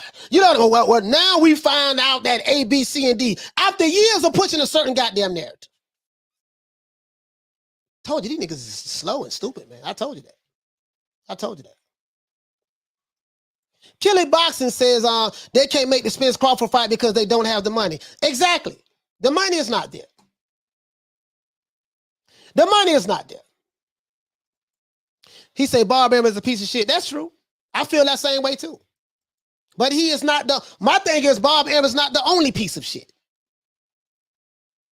Bob is a piece of shit, but he's not the only piece of shit. There are several pieces of shit. That's all. That's all. That's all. Several pieces of shit. So that's all I'm saying. Call it like it is, right? I call it like it is. Let's see what else AB got to say. They got to. I don't get the correlation. So a lot of people are losing, getting paid. I don't understand. Like, you know, I'm slow. So what? What I'm saying is this: they'll get a good fighter. He good, but he never made this type of money before. Got it. They'll give him $1 million. Got it. And then hope his pay-per-view buys do a big number. Got it. Let's do like what? 8 million. Whatever, big numbers. But it don't happen. So they lose money. And they getting paid less. When I can go somewhere get a guaranteed 5 to 10 million. So if they're giving them $1 million and they lose money, the next fight they get paid less? Hey, so did y'all hear that? Did y'all hear that? If anybody disrespect the women in the chat, but get them out of here. The rules over here, sir, we do not disrespect women and children are off limits. You do not attack women. You do not attack children. If you want to attack Coach Malachi, attack me. I'm here for the attacks. But don't attack the women and children. To me, that's sucker shit. To me. Real men don't do that. We need 40 more likes for me to open up the phone lines. 40 more likes for me to open up the phone lines. So Agent Broner said he'd rather get the guarantee money, get by 5-10 million guaranteed. Now I don't know where he's gonna get 10 million from, but this would explain why Agent Broner, sorry about that, AB has been talking good about Eddie Hearn now. Remember, Eddie Hearn was the white devil a few years ago. Oh, the zone, that shit gonna flop because they were pushing this so-called pro-black narrative without acknowledging that PBC is a white company. They forgot to tell you that. I was the one that told you that, though. I was the one that told you that. Fred Barbershop Conversation's been breaking it off, too.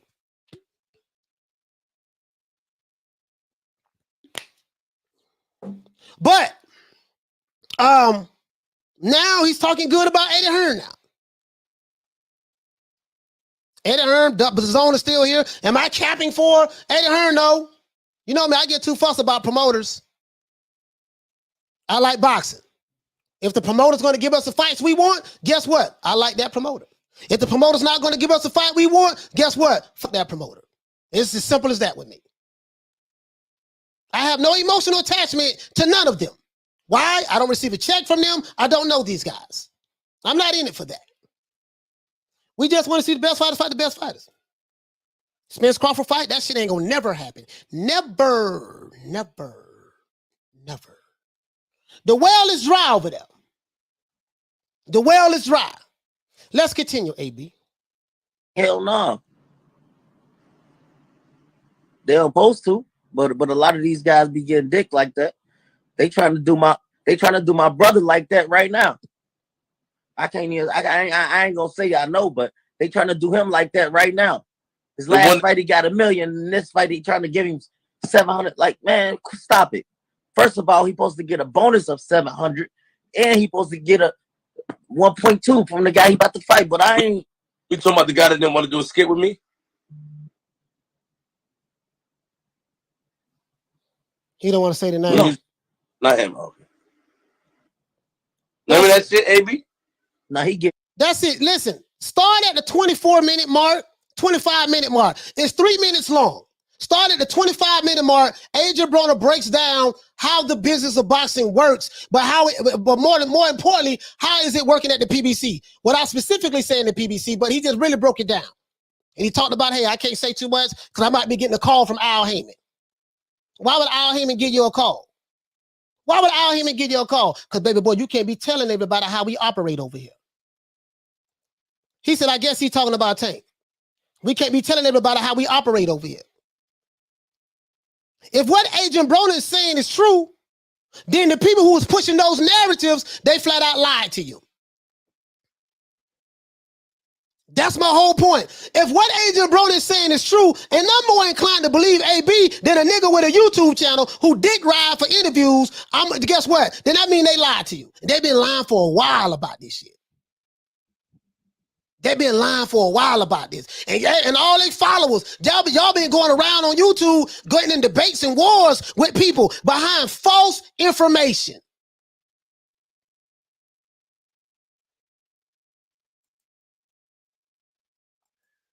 That's that. It is what it is. So, you know, we having truth today. We having truth today. We having truth today. The well is dry. The money ain't there. Fighters, non-title fights, non-pay-per-view fights have to be on pay-per-view because certain fighters do not want to take a pay cut because the money is not there. The Waddell and Reed money is gone. It's dried up. Waddell and Reed has been brought up by another company out of Australia called Macquarie. I showed you guys that. I may have to do another show on that as well. The well is dry. Those white folks want their money. I don't, I ain't capping for no goddamn body. I'm just telling it the way it is. I'm calling it the way it is. The narratives were lies. And it was brought about a group of old crusted niggas. I call them old crusted niggas. Niggas meaning ignorant. Old crusted ignorant mofos who dick ride younger fighters for interviews. And if they don't give them the interview, they attack them. They call him a coon, Uncle Tom, a sellout. These dudes in their 40s and 50s. I can see your low I school. I can see your subscribers. I can see that. But I once upon a time I said these dudes knew better. They don't know no better. They don't know no better. Shout out to Black Blood Sports TV. Hey, okay. Dropping that $2. Bam, super chat on your boy. Hey, Leroy. Super chat received. Playtime's over, boy. He said keep exposing the narrative pushers and fake fans.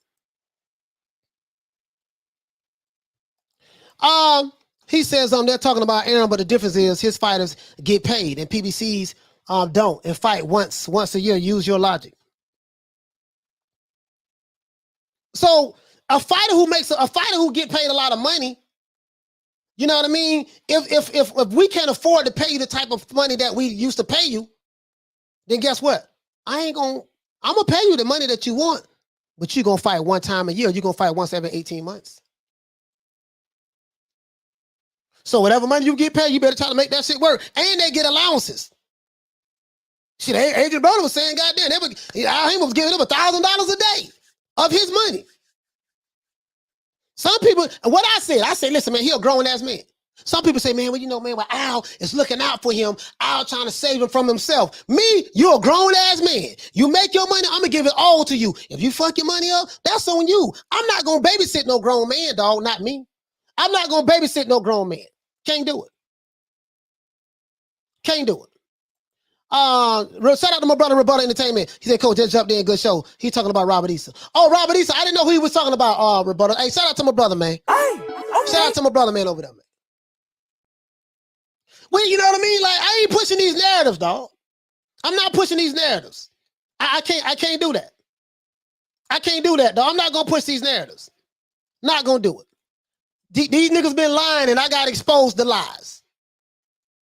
I'm in direct opposition with them. I got exposed the lies. I'm telling y'all what's going on. Without me saying more, there's a lot more I know, but I'm gonna just go as far as I can go for right now. I'm telling y'all what's going on. And this is what's been going on. You pushing the narrative this way while concealing the truth of the matter and protecting this side. You're creating an illusion that this particular guy who you don't see, who you don't know, is this, and this. He's the Black Panther who come through to fight the system. No, he's a part of the very same system, dumbass nigga. You think white folks from Waddell and Reed gonna give a nigga $500 million to build his company up so he can turn around and take the money and fight against them? How stupid can you be? Oh, apparently very stupid. That's wrong, Esther. That's wrong. He did nothing to you. Apparently very stupid. The fuck? Apparently. Let's see. But it was a good fight last night. Good fight last night. All that, what you say? You said $7,000 a week, $35,000 a month? That's child support for AB alone. Yeah. Yeah. My thing, all that is this, and I ain't no fan of none of that shit. Nigga, I'm finna give you your money. If you fuck your money up and blow it, that's on you. I don't give a damn what you do with your money. I can give two fucks about it. I ain't gonna babysit no grown man, dog, not me. And I'm not gonna lie and push a narrative in order to make a group of niggas happy. I give a fuck about you or your group. Give a fuck about your posse, your homies, how long you been doing it. I give two fucks about you. I really do. I'm standing on my square over here, boy. I'm standing on my square over here, and I take all you niggas on by myself. Standing on my square over here. So that's what's going on. Now let's continue to. We got a good show today. We're gonna have a good show. Hold on, I'm not finished. Let's talk about manipulation, persuasion, and influence. Coach, what does manipulation, persuasion, and influence have to do with boxing? What's going on with boxing? Everything. Y'all know me. Let's go. This is from the Leaders Institute. You know I do a lot of research. How to manipulate people. 7 signs of a con artist you need to know to avoid being a victim. Remember, I told you guys what a professional victim is. A professional victim is someone who's always going to find a way that he can become a victim in every situation.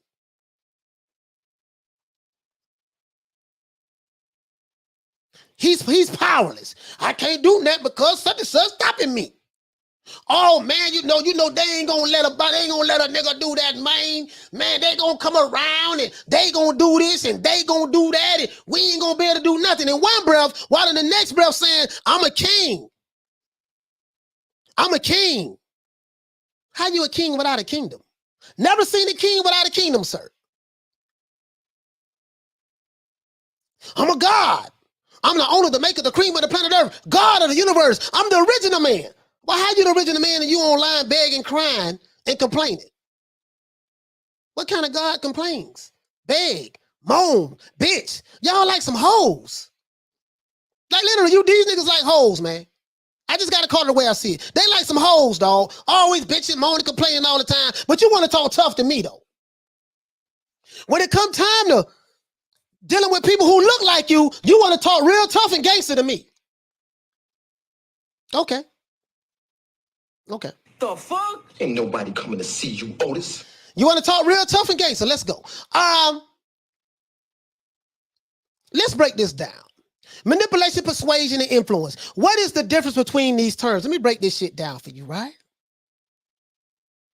Why am I talking about this? And what does it have to do with boxing? Everything. Because a lot of people are being manipulated by some low IQ motherfuckers.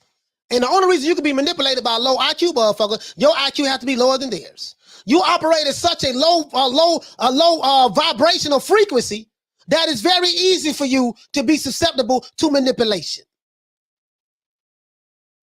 But on the boxing level, when it comes to pushing the narratives, boy, let's do this. It's the major difference between persuading someone or manipulating them tends to rely on who benefits from the action. So if I manipulate you, hit the cash out. Hit the cash out.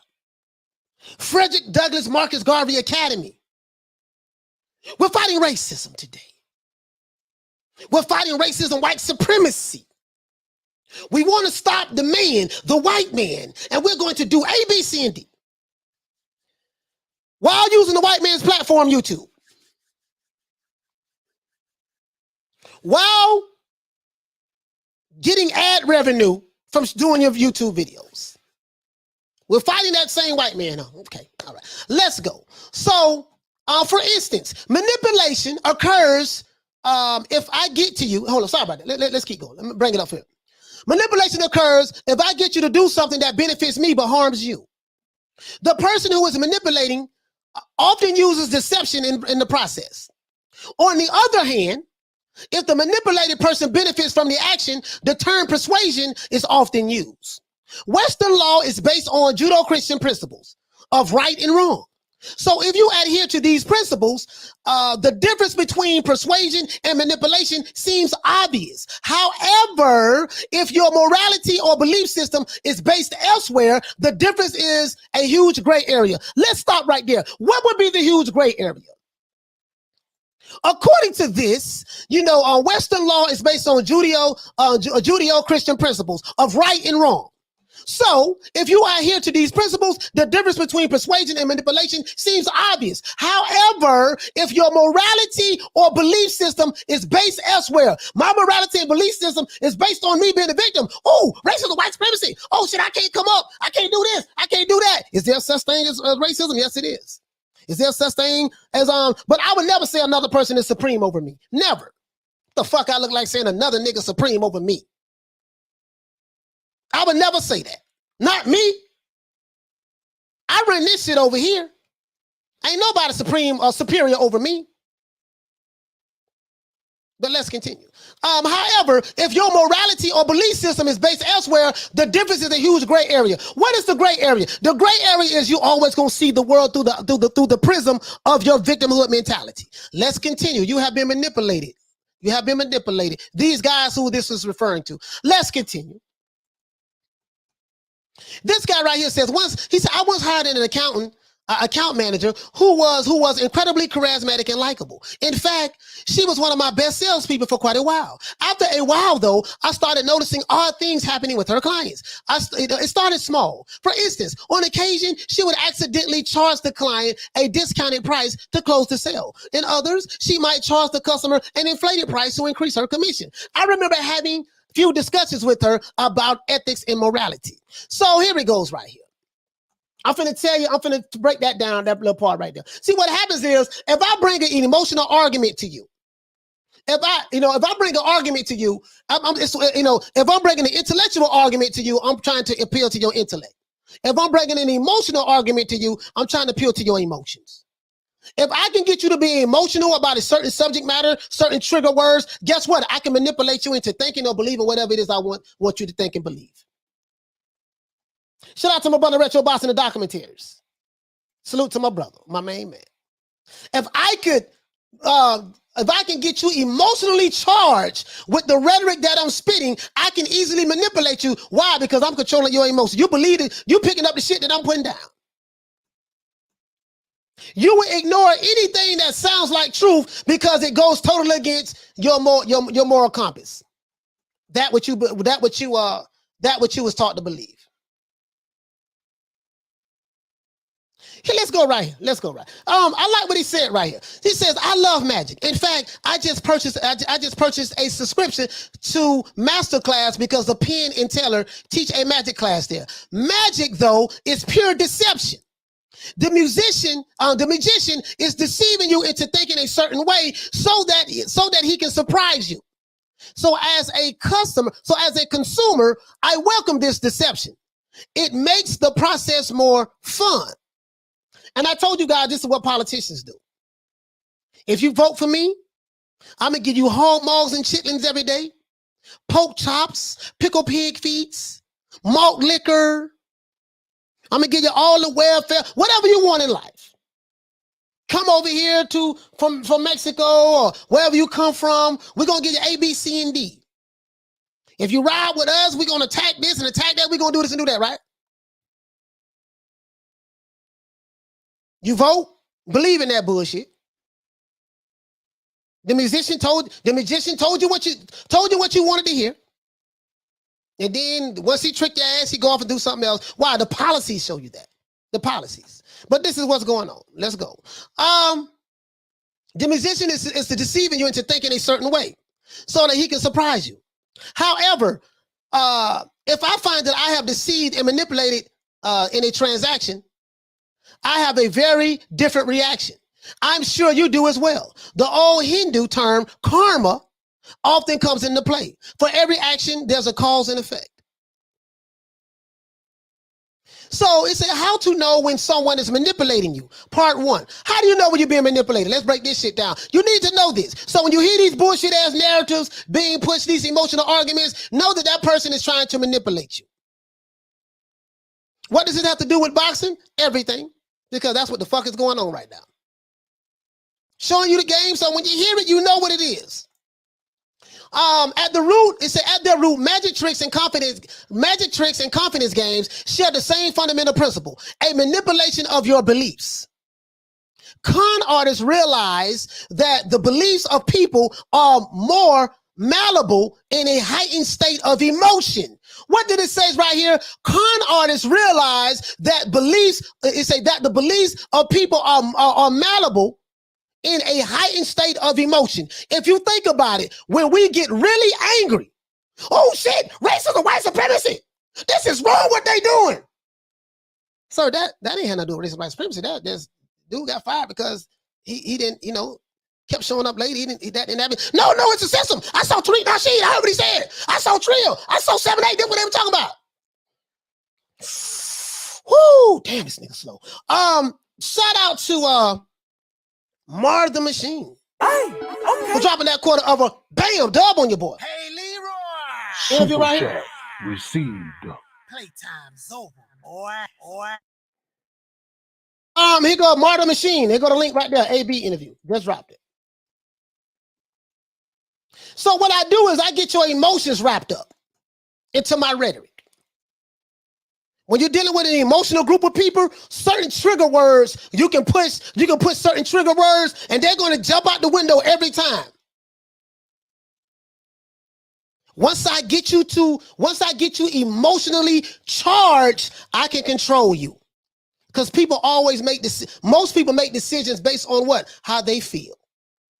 This is what's going on. This is how you're being manipulated. Con artists realize that the beliefs of people are more malleable in a heightened state of emotion. If you think about it, when we get really angry, we don't think very rationally. I have on very rare occasion see my sweet, amiable wife get so angry that she does something extremely out of character. Man, F that nigga. When I see him, I'm gonna do this and that. Yada, yada, yada, F him. You say all kind of shit when we get real angry, right? Emotionally charged, right? Forget that it is often me who caused this anger to be there in the first place. That is besides the point. Since people do act out of character when they are when they are in a highly emotional state, con artists use emotions to manipulate. If I get you emotionally wrapped up in what I'm saying, it's going to be very easy for me to manipulate you. Once I manipulate you, I'm going to have your mind so wrapped up around my rhetoric that anytime somebody who looks black, who looks like us, do not spit the same shit that I have been manipulated to believe from these race baiting, race hustling, sucker ass channels or whoever, I'm going to attack them, call them coon, Uncle Tom, sell out. He going against the code. Nigga, what code? The code that you've been manipulated to believe. How you been able to get manipulated? Your emotions got wrapped up in it. Now, you don't went away from boxing. This shit that went into race. Nothing is more emotionally charged than race. Nothing is more divisive than race. Race, religion, and politics. The three most divisive things probably on the planet. Race, religion, and politics. And a lot of times they have a little bit of some of all of that in mix involved, right? Y'all been a lot of it's been oh yeah, check this out. Oh, I gotta read you this one more part. The easiest way to elicit a trance or daydream is tell a narrative of story. Let's stop right there. Oh my God. Becky, look at her butt. Yeah.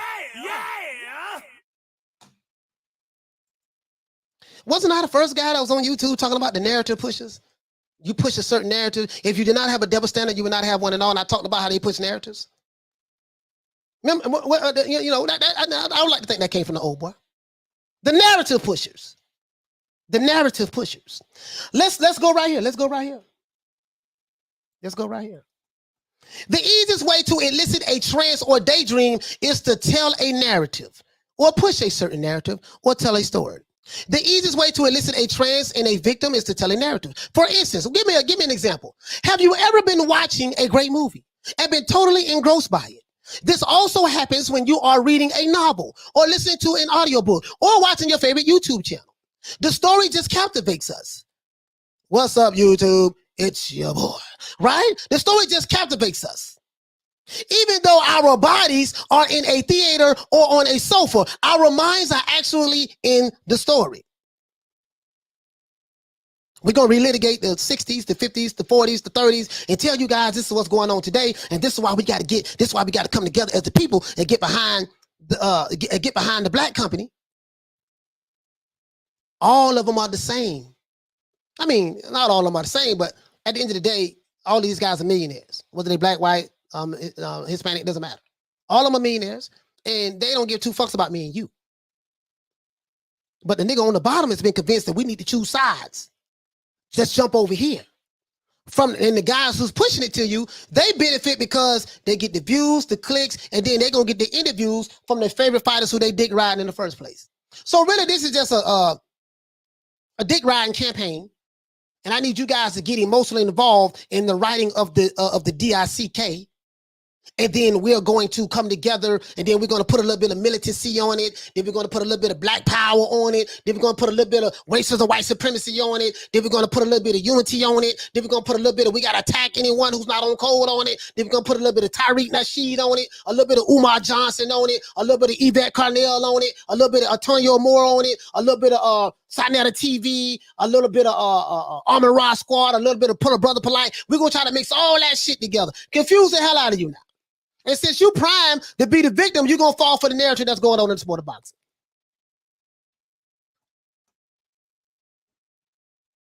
It is what it is. And this is what's going on. So we're going to wrap this part up right here, and I'm going to be done with this section. The story captivates us. Even though our bodies are in the theater or in the sofa, our minds are actually in the story. You know, anecdotal stories work much the same way. Manipulators will often use a story of a single incident. Man, goddamn, well, remember back in the 60s? Boy, look what they did to us back in the 60s. And such and such, such and such. And man, I'm telling you, man, this is what they did to us back then. And in the 50s and such and such, such and such. And this cool ass nigga, he know this happened to our people. And because he know this happened to our people, and he ain't getting on code with this, we still fighting this same system today, goddammit. That's why he'll cool enough to time sell out. So he'll take a story that totally conflict two different eras. This is 2022. Last year was 2021, and the year before that was 2020. You wasn't even around. You wasn't even born yet. Some of them were. You want to relitigate the past to tie into your narrative in order to get people emotionally wrapped up around your rhetoric in order to push a certain narrative so that you can dick ride and get an interview. That's what this shit is all. It's just simple, damn near as simple as that. Let's continue. It says human nature is that if it happened once, it can happen again. Well, shit, you know, do you honestly think that what happened back in the 65 and 63 and 64 and back with Sugar Ray Robinson and Joe Louis and all those fighting, do you really think that just disappeared? If it happened then, it's going on right now. Yeah, you're right, it is going on right now, Trill. Oh, 7-0, that's deep. Facts, Blue, facts. Oh, man. BFTB, just salute, soldier. Woo, these niggas is shout bust shouties for real. Let's go. Human nature is that if it happened once, it can happen again. Below are a few examples of narratives used to heighten an emotional state. Keep in mind that not all of these examples below are manipulating the crowds as they are speaking to. Telling a good story to reinforce a point is a fantastic way to prove your point. It was what happens next that determines whether the speaker is manipulating the listener. And they talk about Joe Biden, his plan, and talk about Hillary Clinton, and they got Barack Obama here, and they got Trump. They got all of these guys together. President Trump, President Obama, Hillary Clinton, Joe Biden, all manipulate with rhetoric. That's what politicians do. Once the victim is in an emotional state, the manipulator creates an anchor. Oh man, I've been on this shit. Well, I was on this shit all last year. I just found this yesterday. My homeboy sent it to me. He said, man, you've been on this shit for a long time. Being played by low IQ YouTube channels. That's why they don't like me, because I'm exposed to shit. Shout out to Robert Hernandez. Let's get back to boxing. Shout out to Robert Hernandez for dropping that quarter of a bam dub on your boy. Hey, Leroy. Super chat received. Playtime's over, boy. He said, "Coach, is Mayweather benefiting the PBC or hurting him every time he disrespect Canelo, Ed Hearn, etc.?" You know what? I don't know, man. I don't think he's hurting them or helping them. It's just talk at the end of the day. Business, when these guys do business on that level, it's all about the business. They care nothing about the emotional aspect of it. People on the bottom deal with the emotions. The people on the top who have the money, they deal with the business aspect of it. Mayweather can say whatever it is he want to say. If Canelo get the $50 million that he's rumored to want to fight whoever the PBC is offering him, at the end of the day, he's going to make his decision based on that. I doubt if it's doing anything. You get what I'm saying? Roberto, you get what I'm saying, my brother? I doubt if it has anything else to do with that. If you're new to the channel, please subscribe to the like button. We need 13 more likes for me to open up the phone lines. We need 13 more likes to open up the phone lines. I call it the way I see it, dog.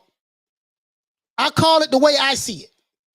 I've been doing this shit a long time, man. I've been manipulated before. I've been a professional victim up here. I've been a serial racist, a professional victim, didn't take responsibility, blamed the white man for everything. If you do not believe what I believe and you was black, you was a coon, Uncle Tom sellout, Thomasina, I physically wanted to do harm to you. Just all this crazy shit. That's how sick and deluded I was. And I got manipulated at a young age, 17 years old. So I understand it very well. I understand it very well. I really do. I understand it very well. I understand it very well. I really do. So that's how, and that's what it is. That's what's going on. That's what's going on.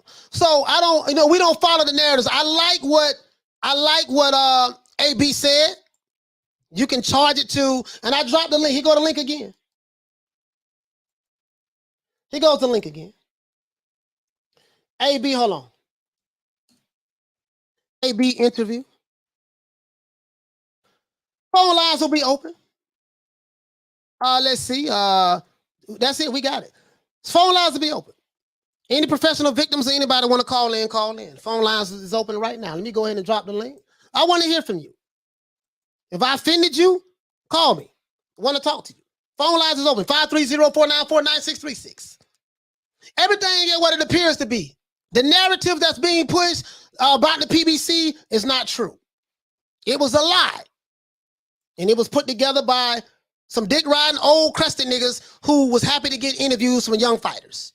And if you did not interview with them, they would get mad and attack you online. That's basically what's going on. Has nothing to do with fighting racism, white supremacy. You niggas can't even protect your own neighborhoods.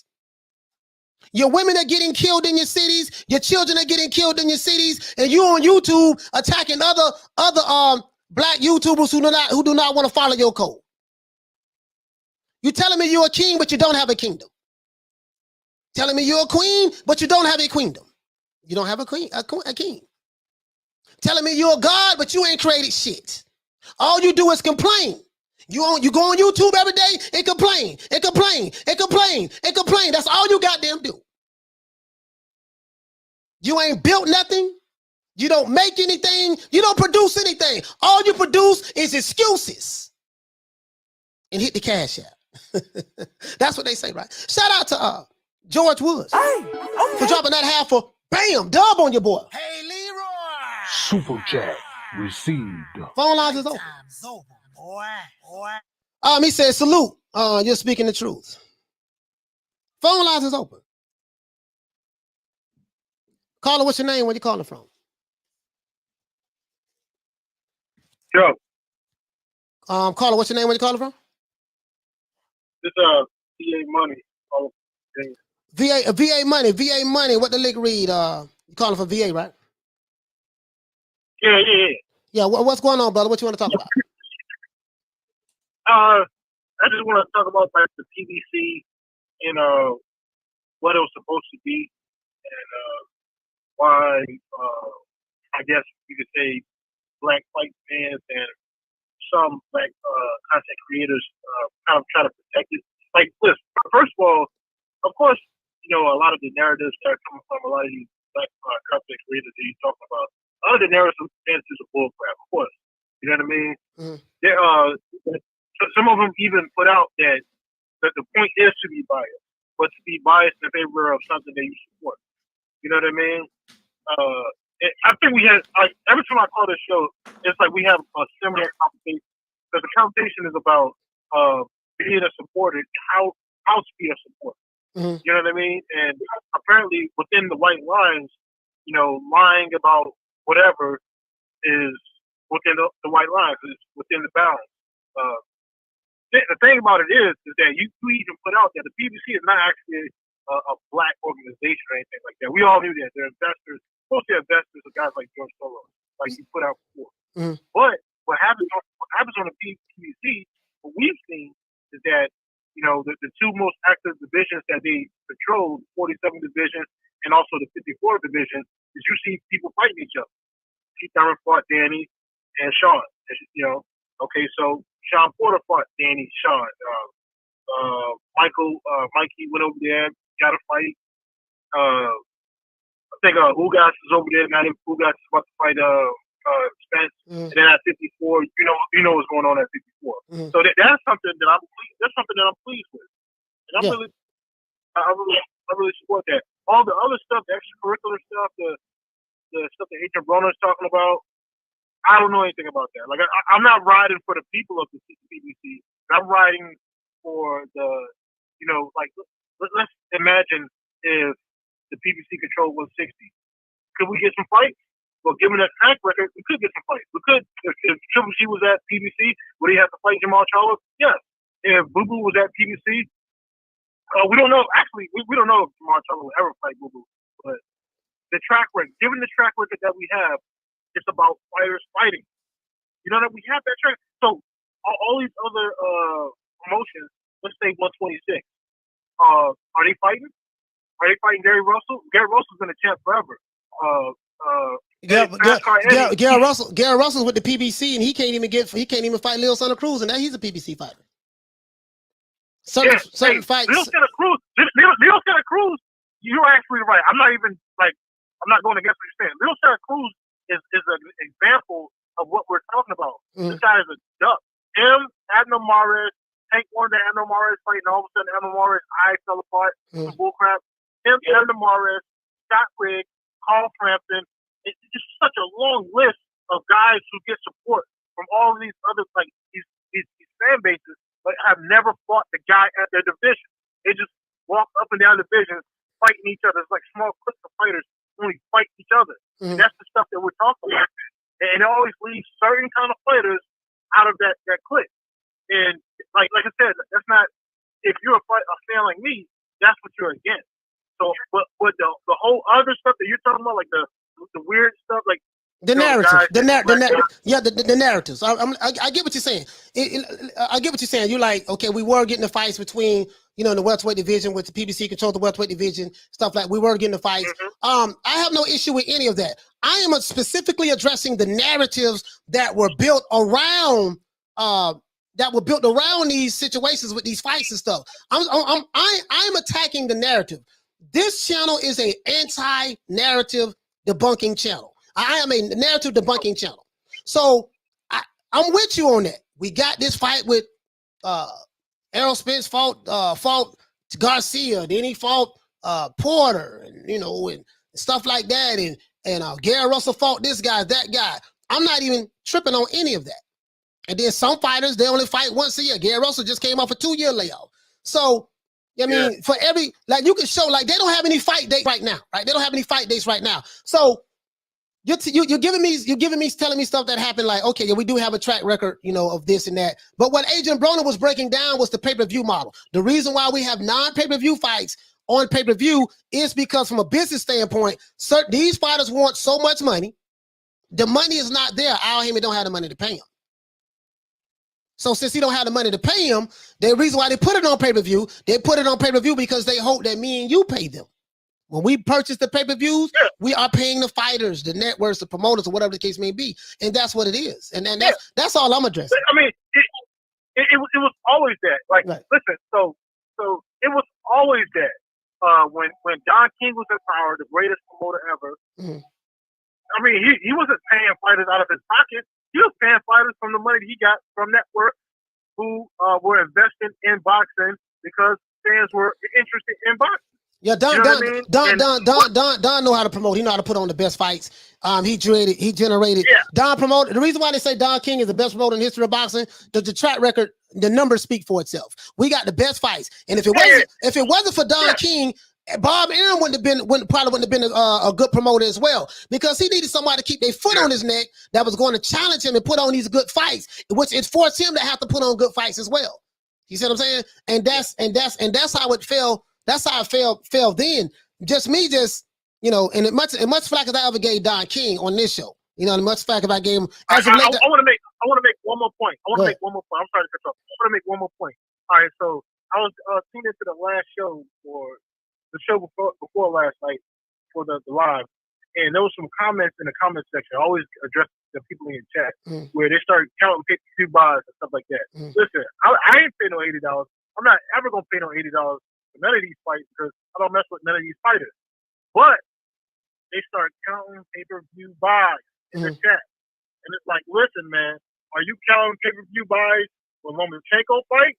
Are you also counting the monetary success of the zone shows? Lomachenko don't even fight pay-per-view. He don't even fight pay-per-view. He don't fight pay-per-view? Are we counting the views? Because before the pay-per-views rolled around for a lot of these fighters, they'll count views. Oh, Showtime already did this many views. Listen, let's be about. I'm talking about not you, but I'm talking about the chat guys, the so-called boxing fans. Let's be about making these fights happen, like how we put the pressure on Kell Brooks to fight Earl Spence all those years ago. You know what I mean? They got on Twitter, they got on IG, they got everywhere on all his socials. They put the pressure on his punk ass getting there for Earl Spence, and he had to do it because he had nowhere else to go. Because PBC had what? PBC had the 154-pound division, so he had nowhere else to go. He had to fight Earl Spence, who's back in the corner. So now this is what we want. We want those situations. Fight the guys you're supposed to fight every single time. Fuck all this money talk. All these. No, I got you. I got you. I got what you're saying from the fans. Like we shouldn't. Hey, VA Money, thank you for calling, my brother. Thank you for calling. I get what he's saying. He's saying that us and it go back. It go back to what I'm saying, VA Money. Us as fans, we shouldn't be worried about who did what pay-per-view numbers and what I have no problem with you talking about it. But if you're going to talk about it from a sense of this is why my fighter, who is King Kong, should not be fighting Godzilla. Godzilla only did 200,000 pay-per-view buys. My fighter did 300,000. So what happens is you get people arguing and debating why we should and should not see fights based on shit that ain't got nothing to do with two men fighting each other. Now, from a business aspect, that's not for us to worry about. We let the promoters and the managers and let those guys handle that. But from a fan standpoint, we should not take the position of a promoter and say, oh man, well, shit, the nigga, man, Crawford ain't no star, and he got to be a star. What he got to do first, he did what he gonna have to do. If he wanted to get a fight with Errol, he gonna have to go to Venus, fight all the Venus sites, then he got to go to Mars, fight all the Martians, then he got to go to the moon, then go to Pluto, and then when he come back, we gonna see what kind of numbers he did intergalactically, and then once we see that, then we can make that fight happen. When a fan starts to take on the position of a promoter, of a manager, you go to breaking all the goddamn and this is the problem that I have. If you want to talk numbers, okay, talk numbers. But when you go to saying the reason why we shouldn't get this and that shouldn't happen because of that, that's what I have a problem with. That's what I have a problem with. True. I.e., this is why we came with the 12 commandments, 16 commandments. We had to come with the 16 commandments. Because I saw a whole lot of, what kind of shit is this? People worried about this and people worried about that and well, he got a Lambo. Well, my fighter got more Instagram followers than your fighters. My fighter, he got the pinky ring. He got big pinky ring. Your fighter ain't got no pinky ring. My fighter be at the club drinking with my fighter be at the club drinking with the rappers. Your fighter be at home. like, I just a whole lot. Like, what the fuck is they talking about? But then I realized where they got it from. When you go to these,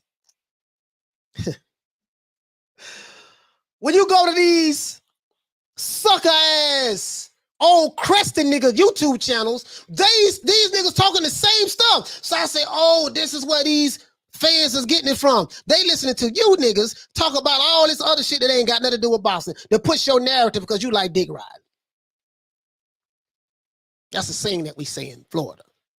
Dick riding mean that you ride people's jocks all the time for the benefit of your personal pleasure, whatever that pleasure may be. And this is what it is. This is what it is. You see what I'm saying? So, bro, I just called it the way I see it, dog. It is what it is. This shit had nothing to do with boxing. I kind of like what AB that broke it down. And basically, he said what I said. Before Agent Brony even did this interview, I had receipts why I say this shit. Dog, the reason why they putting this shit on pay-per-view, man, because King Kong Ortiz, he probably won't fall at 50 mil. Charles Martin won't fall at 50 mil. Or however much he won't. Now, I hear me like, look at dog, the money ain't here no more, dog. That, you know, this is what we're gonna do. And the networks ain't putting up no money to pay you the money that you want. So what we're gonna do, I'm gonna give you a couple of dollars. Take this $400,000, dog. Take this $500,000. And what we're gonna do, we're gonna put it on pay-per-view, and then we're gonna go ahead and put it on the we're gonna go ahead and see if the people gonna pay for it. And if the people don't pay for it, this is why Tim Smith, the VP of operations for the PBC, this is why he say, man, the fans ain't gonna buy it anyway. And we there's no money for Crawford. You know, we don't want to insult the guy. They don't want to insult the guy because they don't want to pay them $500,000. They normally pay their fighters over there. He can take this 500, take this meal, to a pack of annihilators, some lemon heads, and try to get the rest on the back end. That's why. And now AB talking about he want to get $5 million guaranteed than to worry about what's going to happen what happened with the pay-per-view. 5-10 million. Funny how times change. Shout out to Roberto Hernandez for dropping that $2. Bam, super chat on your boy. Hey, Leroy. Super chat received. Playtime's over, boy. He said, why are you talking about? He said, who you talking about, Mayweather? No, I'm not talking about Mayweather in general. I'm just saying about whoever, I'm talking about the people who push the narratives.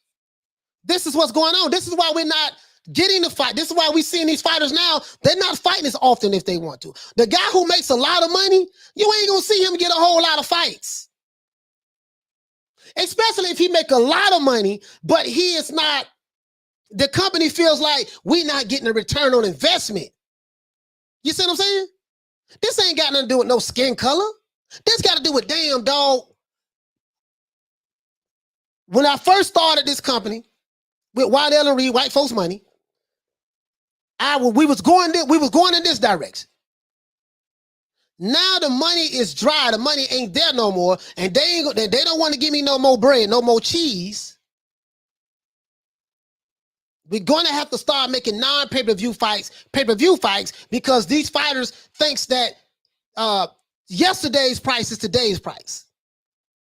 Yesterday's price is not today's price. Today's price is not yesterday's price. The money that I paid you in 2015, 16, 17, 18 is not the money that I'm going to be able to pay you in 2022. This is what's going on.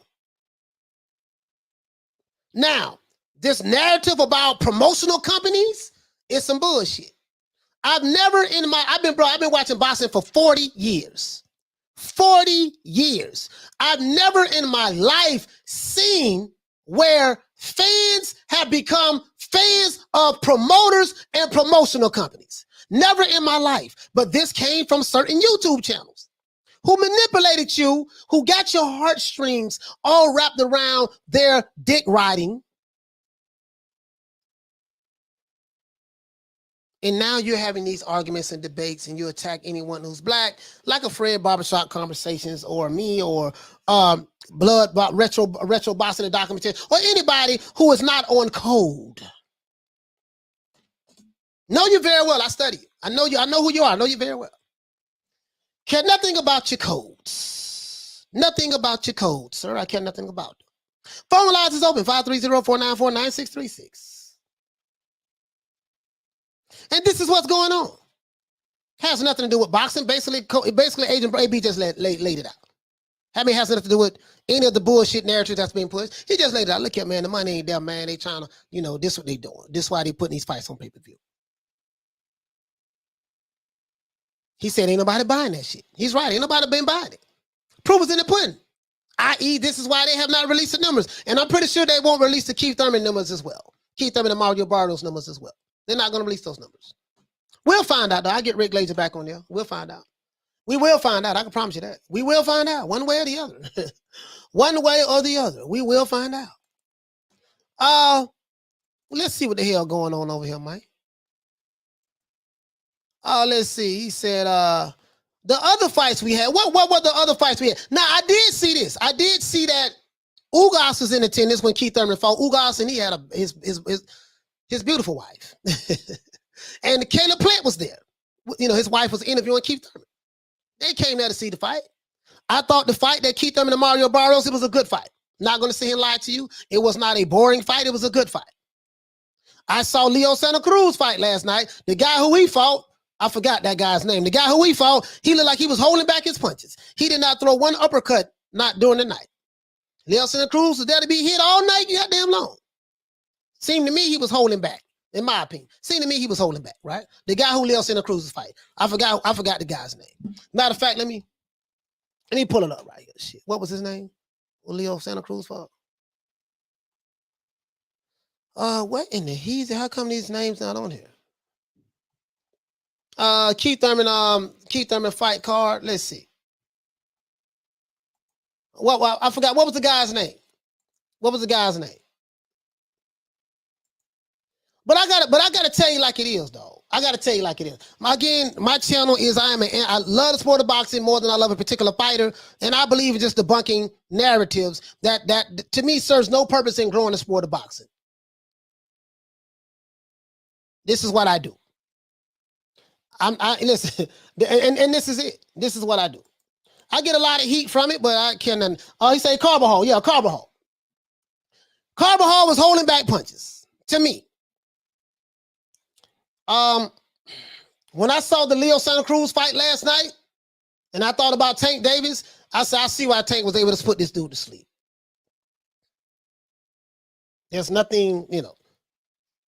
I'm just being honest with you, dog. Like, I don't. It's certain fighters, I just don't see it. Like, I don't see what other people see. So certain people see, like, I just don't see it. I like Leo Santa Cruz. He's a hard-working fighter and stuff like that. But Leo did say Leo definitely won though. Leo definitely won. Shout out to George Woods. Now who sent you, nigga? Let's see, man. Shout out to George Woods. For dropping that half for bam dub on your boy. Hey, Leroy! Super chat received. Playtime's over, boy. He said, well, the fans want the Spence versus Crawford. There's a lot of money problems. How much would each fighter want with a $20 million budget? I don't know, brother. I don't know. I don't know that, bro, that fight ain't gonna happen. You ain't gonna see no Crawford and Spence. That ain't gonna happen. Spence is fighting Keith Thurman next. Listen, I'm finna give you tomorrow's headlines today. This is how this shit gonna play out. All Spence is gonna have to do is go 12 rounds with Ugas. If he can go 12 rounds with Ugas, he's gonna win. Whether he wins the fight or not, he's gonna win. Then we're gonna see Errol Spence versus Keith Thurman. Crawford is nowhere in the equation. Crawford more than likely will wait until the winner of Jamel Charlo and Brian Castano is done. This is what I believe. I have no inside sources on this, but this is my prediction. He's going to move up to 154, become the mandatory for whoever holds the 154-pound WBO title. More than likely, we should get an undisputed winner between Jamel and Castano. Once he becomes the mandatory for that WBO, he's going to fight whoever, either Jamel Charlo or Brian Castano, whoever wins that fight. And if he can win that fight, he's going to become undisputed, and he might just go in and retire after that. Do I have any sources on that? No, I do not. I'm not going to get here and tell you sources say this. I mean, when I do say that, but I be joking. But I'm not going to get here and say this is what I've heard from somebody. This is just what I feel. This is the play that I see that's going down. What I feel. This is not a narrative that I'm pushing. This is just, hey, I feel like my opinion. I feel like this is what's going to happen. The Crawford Spence fight, that shit ain't going to happen. Spence fighting, if he can just go 12 rounds with Ugas, they're going to make sure he win. And then he's going to fight Keith Thurman. I honestly believe that. Just being honest. That's just my, Now, we're going to see if it play out that way. We're going to see if it play out that way. He said Thurman Tank better matchup. Spence has too much question marks. Tank has momentum with his former opponent lining up Keith's card last night. Tank had two former opponents on there. He beat Leo Santa Cruz and Mario Barrios. Mario Barrios looked pretty good last night, though. He ain't no Hellraiser, but he looked pretty good last night. K. Carter say Spence already said he's not fighting Thurman. Spence can say whatever the hell he want to say. Spence gonna do what he's told. If Al Heyman tell him, hey, look, this is who you gonna fight, and that's who we fighting. They don't call their own shots over there, my brother. Nobody at the PBC call their own shots. They do what they're told. I.e., call Al. I.e., thank you, Al Heyman. They do what they're told. If Al Heyman say, look here, boy, check this out. You fighting this dude. This is what's best for the company. This is how much we gonna pay you. This is what you gonna get. You gonna fight him. And that's what he's gonna do. Period. Anti-Von says, he said, that sounds perfect, coach. I'm giving you tomorrow's headlines today. I honestly believe that. That's what's gonna happen. I honestly believe that. That's what's gonna happen. I honestly believe that. Sean, he said all roads lead to Spence for Thurman, though. Yeah. Yeah. He said, so you're calling a fix? No, all I'm saying is all he's gonna have to do is go 12 rounds. And fixes do happen in the sport of boxing. All he gotta do is go 12 rounds, and no matter what happens, he's gonna win that fight. He's gonna win that fight, long as he keep it close. That's what I'm saying. Interpret that how you want to interpret that. Don, what you say, fam? He said, I was surprised to see Jesse Rodriguez's movement. He became the youngest world champion. Oh, yeah. That was I didn't see that fight, bro. I gotta go back and look at it. I didn't see that fight, man, but that was pretty good on Eddie Hearn, though. That was pretty good. They said that because that was a risky fight for Jesse. That was a risky fight for Jesse. He says, but does anyone other than Canelo dictate terms? Probably Joshua. Anthony Joshua.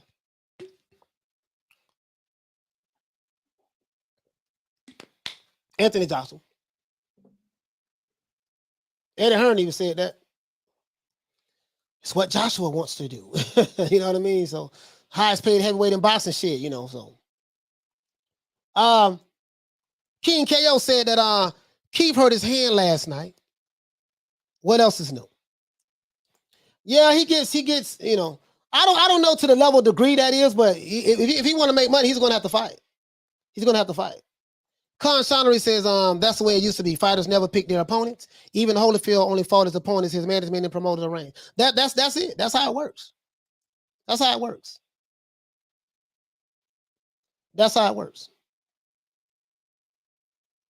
Don says, Fury can dictate terms.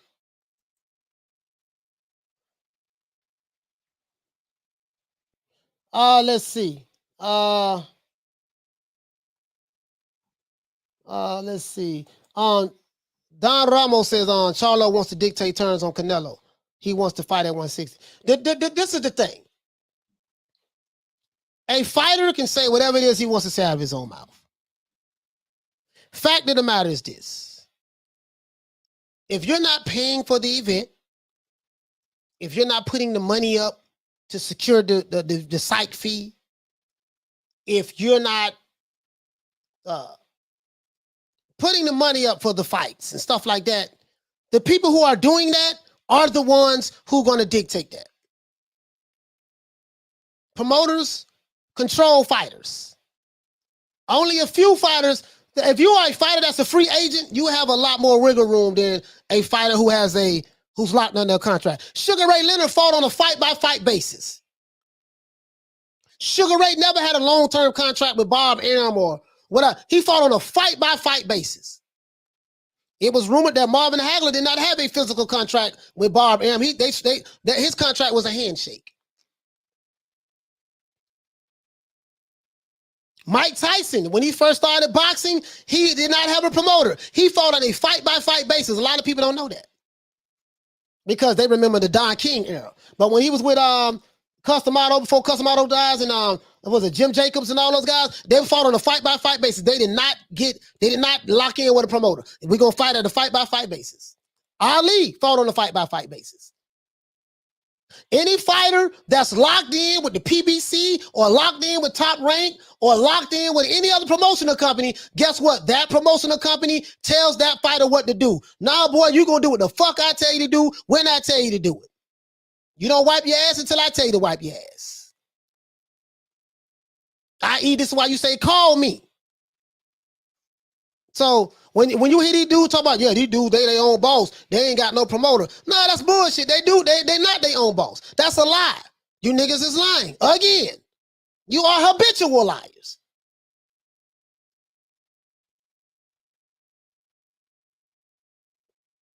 And this is what they do. He say, for example, Bud is a perfect example of someone mistakenly thinking that skills alone will take you to superstardom. Not really. Bud was under the impression that he was going to get certain fights that he was promised and he never got them. You forgot to mention that. You can't omit that. And that's what this lawsuit is all about, breach of contract. We'll see how it turns out, though. Louis James says that Mario Barrios is going to end up getting a fight versus Virgil Ortiz, the boots, from these two back-to-back losses, and then getting KO'd, straight up KO'd. James said Iron Mike. James Jones said Iron Mike wanted everyone, everything.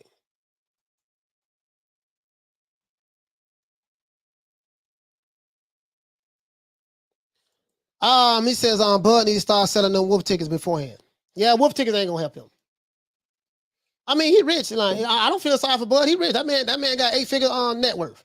That man rich. He got plenty of money. He don't never need to fight again. To be honest with you, he said promoters only work for superstars. All the other fighters work for the promoter. Exactly. Retro hit the nail right on the head. And this is why I try to debunk the narrative. You ain't no star fight. Shit, and let's be honest. In North America, this is how you determine a superstar. How much you get paid per fight, sir? When you fight, are you a walking economy? Do you sell out football stadiums? 80,000 seat, 70,000 seat football stadiums? Do you have a track record of doing that? Yes. Do you have countries building stadiums for you so that you can come to their country and fight in their country and you make $85 million for that fight? Yes. Anthony Joshua.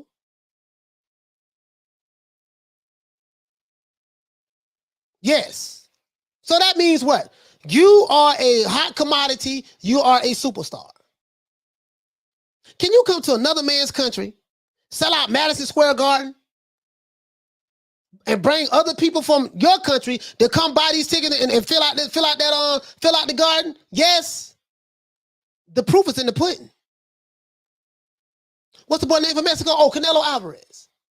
Can you take a company that never gives anybody big guaranteed monies? They always pay them low on the front end, and they got to try to get the rest of their money after the bigger percentage of the pay-per-view.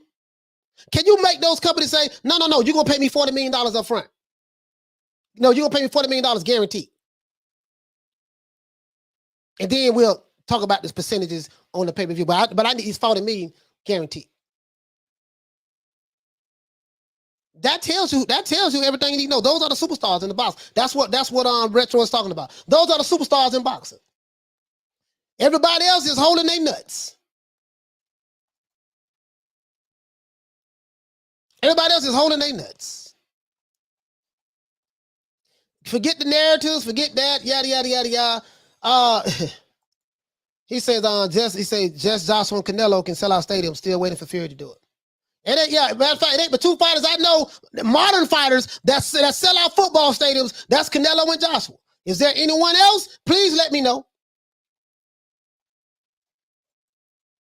Those are the only superstars in boxing. I don't give a damn what anybody else says. I don't care what, and I disagree with Rick Glazer on that about Tyson Fury, whoever. I totally disagree with that.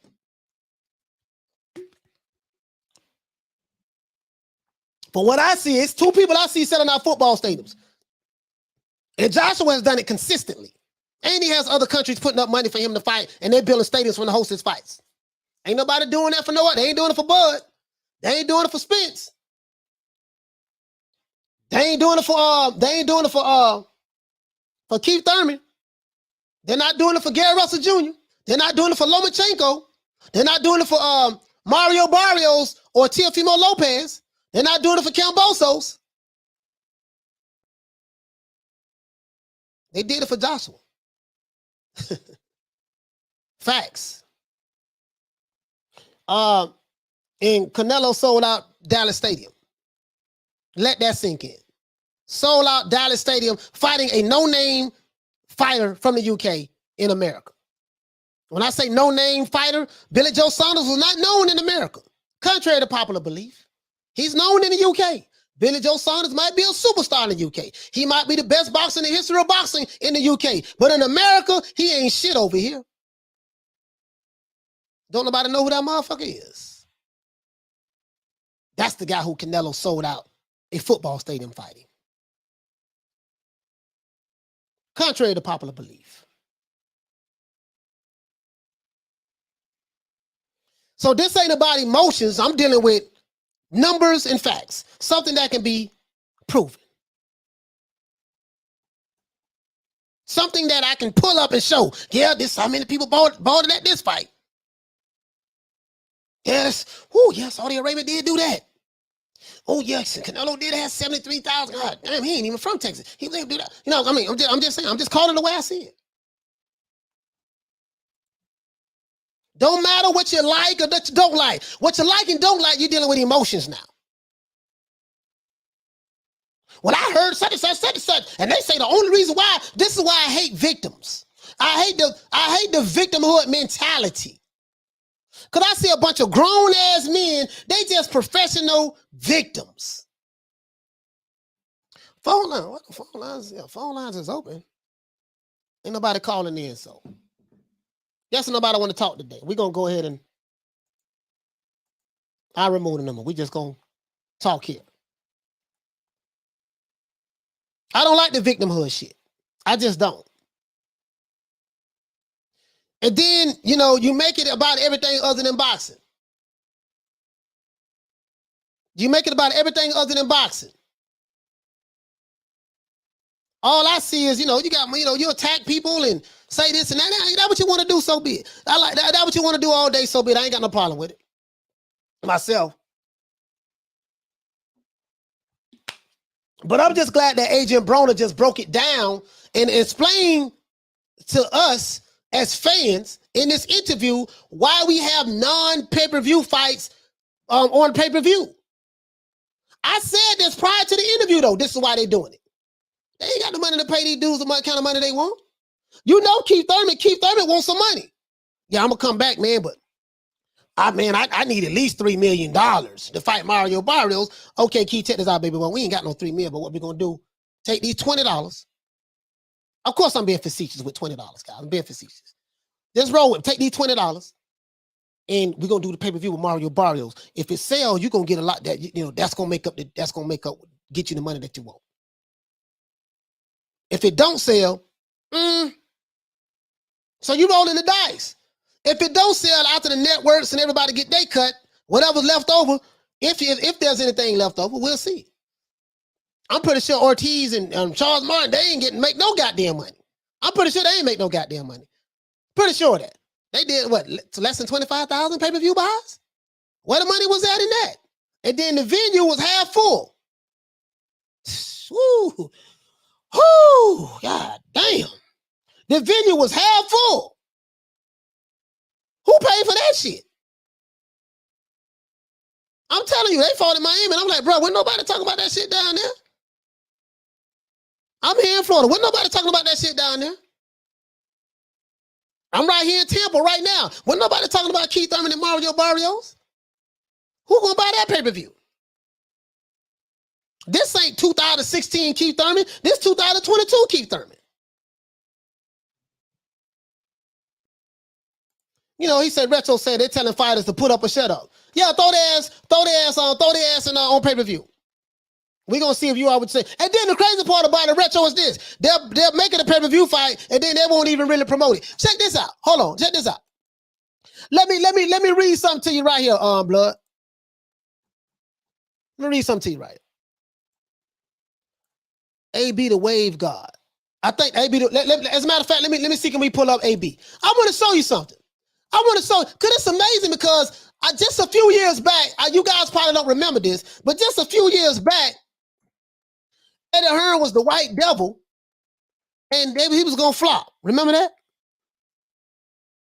He was the white devil.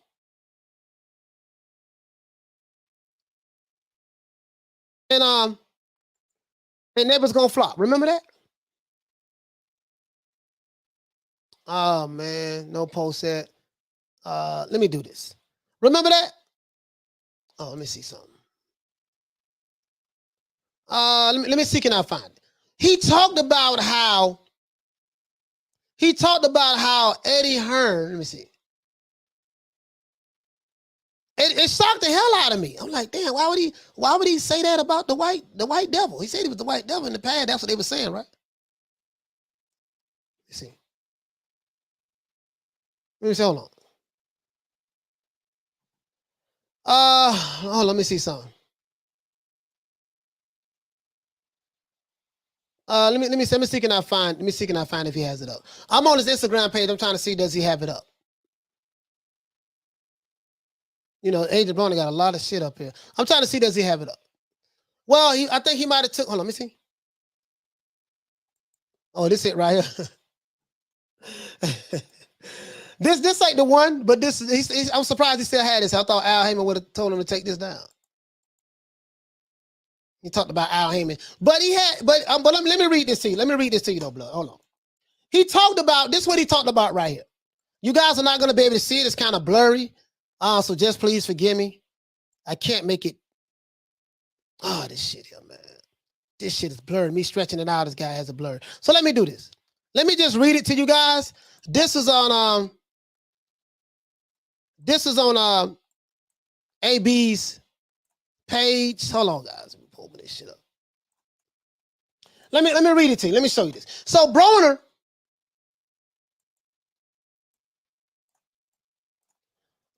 was saying, he said, I'm gonna be honest, guys. It's kind of blurry. You can't see it, but I'm gonna just read it to you. He said, I'm gonna be honest. He said, I'm gonna be honest, man. I say this boxing shit some BS because at the end of the day, it's kind of blurry, so bear with me. At the end of the day, if you don't promote yourself, you're going to get the bare minimum in promo. He said, I love Showtime Boxing to death, but they wait till the last 2 weeks or the last week to promote a fight. And I just feel that they can put more into promoting us. I believe they can put more into promoting us. And then he said, I just feel like they can put more into promoting us. He said, that's why Eddie Hearn is doing good numbers. Now, according to the narrative pushers, Eddie Hearn ain't doing shit. He the white devil. He evil. We got to come together and fight the racist, white supremacist, white man and all that stuff there. That's what they say. But according to AB now, the guy who they said was the white devil yesterday, he's saying that, hey, Eddie Hearn is doing good numbers and he keep people satisfied because, first of all, he's paying and he's promoting the ish out of his fighters. And he doesn't even have the best guys, the best talent yet. But come on, man. Stop playing with us and pay us our money. This is what he said. It's amazing. Eddie Hearn was the white evil devil yesterday, and we gonna get rid of him, and they gonna fail and fall, and he's still around now. AB has a change of heart, and there's nothing wrong with that. He say they say church, we say church. Yeah, church. AB sound like he want to go over there to Eddie Hearn. I don't think he'll probably go. I don't think he'll probably go. Or let's say the hood don't care about AB. Hey, the hood don't care about themselves. Ain't nothing going on good in the hood, but some bad shit. Women getting killed, and they killing, and the men getting killed. That's it. That's all that's going on in the hood. All bad. All bad. James Jones said, Tank wants to fight the best. Mayweather and Leo always takes another route. Hey man, it is what it is, man. You say Erwin Hearn? James Jones said Eddie smart businessman. I have to tip my hat off to his price is unbeatable. I'm just saying, man. I'm just saying. He said, Coach, will AB fight Tank? No, they're not gonna fight each other. They're not gonna fight each other. They're not gonna fight each other. Kay Carter say the fan base is totally different across the water. Yeah, it is. But I look at the UK fan base is the UK, they really stick with their fighters. In America, boxing fans in America are very fickle. We're very fickle in America. Very fickle in America. You know what I mean? So we're very fickle in America. That's how it is in America. It's just it's a new day. It's a new day. Like, we didn't used to be fickle though. Back in the day, like Mike Tyson lost. Mike Tyson still had a diehard fan base. Roy Jones, back it just boxing has changed now. The fan base has changed. You got dudes who, right now everything is on the media, like social media now. So social media is the real media. It's the new media now. Even though you got the major outlets like ESPN and stuff like that, but ESPN is not keeping boxing in the forefront the way the content creators are. The content creators are the ones who control the narrative now. The content creators are the ones who run the block now when it comes to putting out stuff about the fighters. If we didn't make videos and shows about these fighters, you wouldn't know these shit. You really wouldn't hit nothing about them. Because ESPN ain't going to talk about no Spence or no Crawford, or Fox ain't going to talk about them unless they have a fight coming up. And if these fighters is fighting once every year, or every 2 years or something like that, they lose they spark. Whatever fire they had or whatever momentum they had, they kill their own momentum by inactivity. That's what I said I miss. That's why I said I miss AB, man. AB was, AB can't make his own fights. AB can't make his own fights, so he's telling Showtime, man, I need y'all to keep me busy. I'm telling Al Heyman, I need you to keep me busy, Al. Keep me busy. Al Heyman is not keeping him busy. If he can make his own fights, he wouldn't be asking another promoter to keep him busy. And I'll let you hit the nail right on the head. He said, we are fickle because these fighters want no smoke. Exactly. The fighters and the promoters have turned the fans off from even being interested. Because now you got shit like, that we've been talking about Crawford and Spence for 5 years, since 2017, when Crawford moved up to the welterweight division. 5 years later, still no Crawford-Spence fight.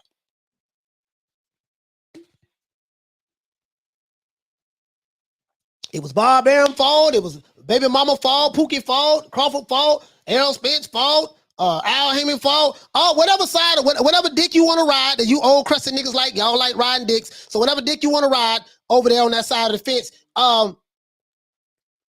fact of the matter is the fight ain't happening. The fight ain't happening. Irregardless of what narratives you want to push. The bottom line is the fight didn't happen.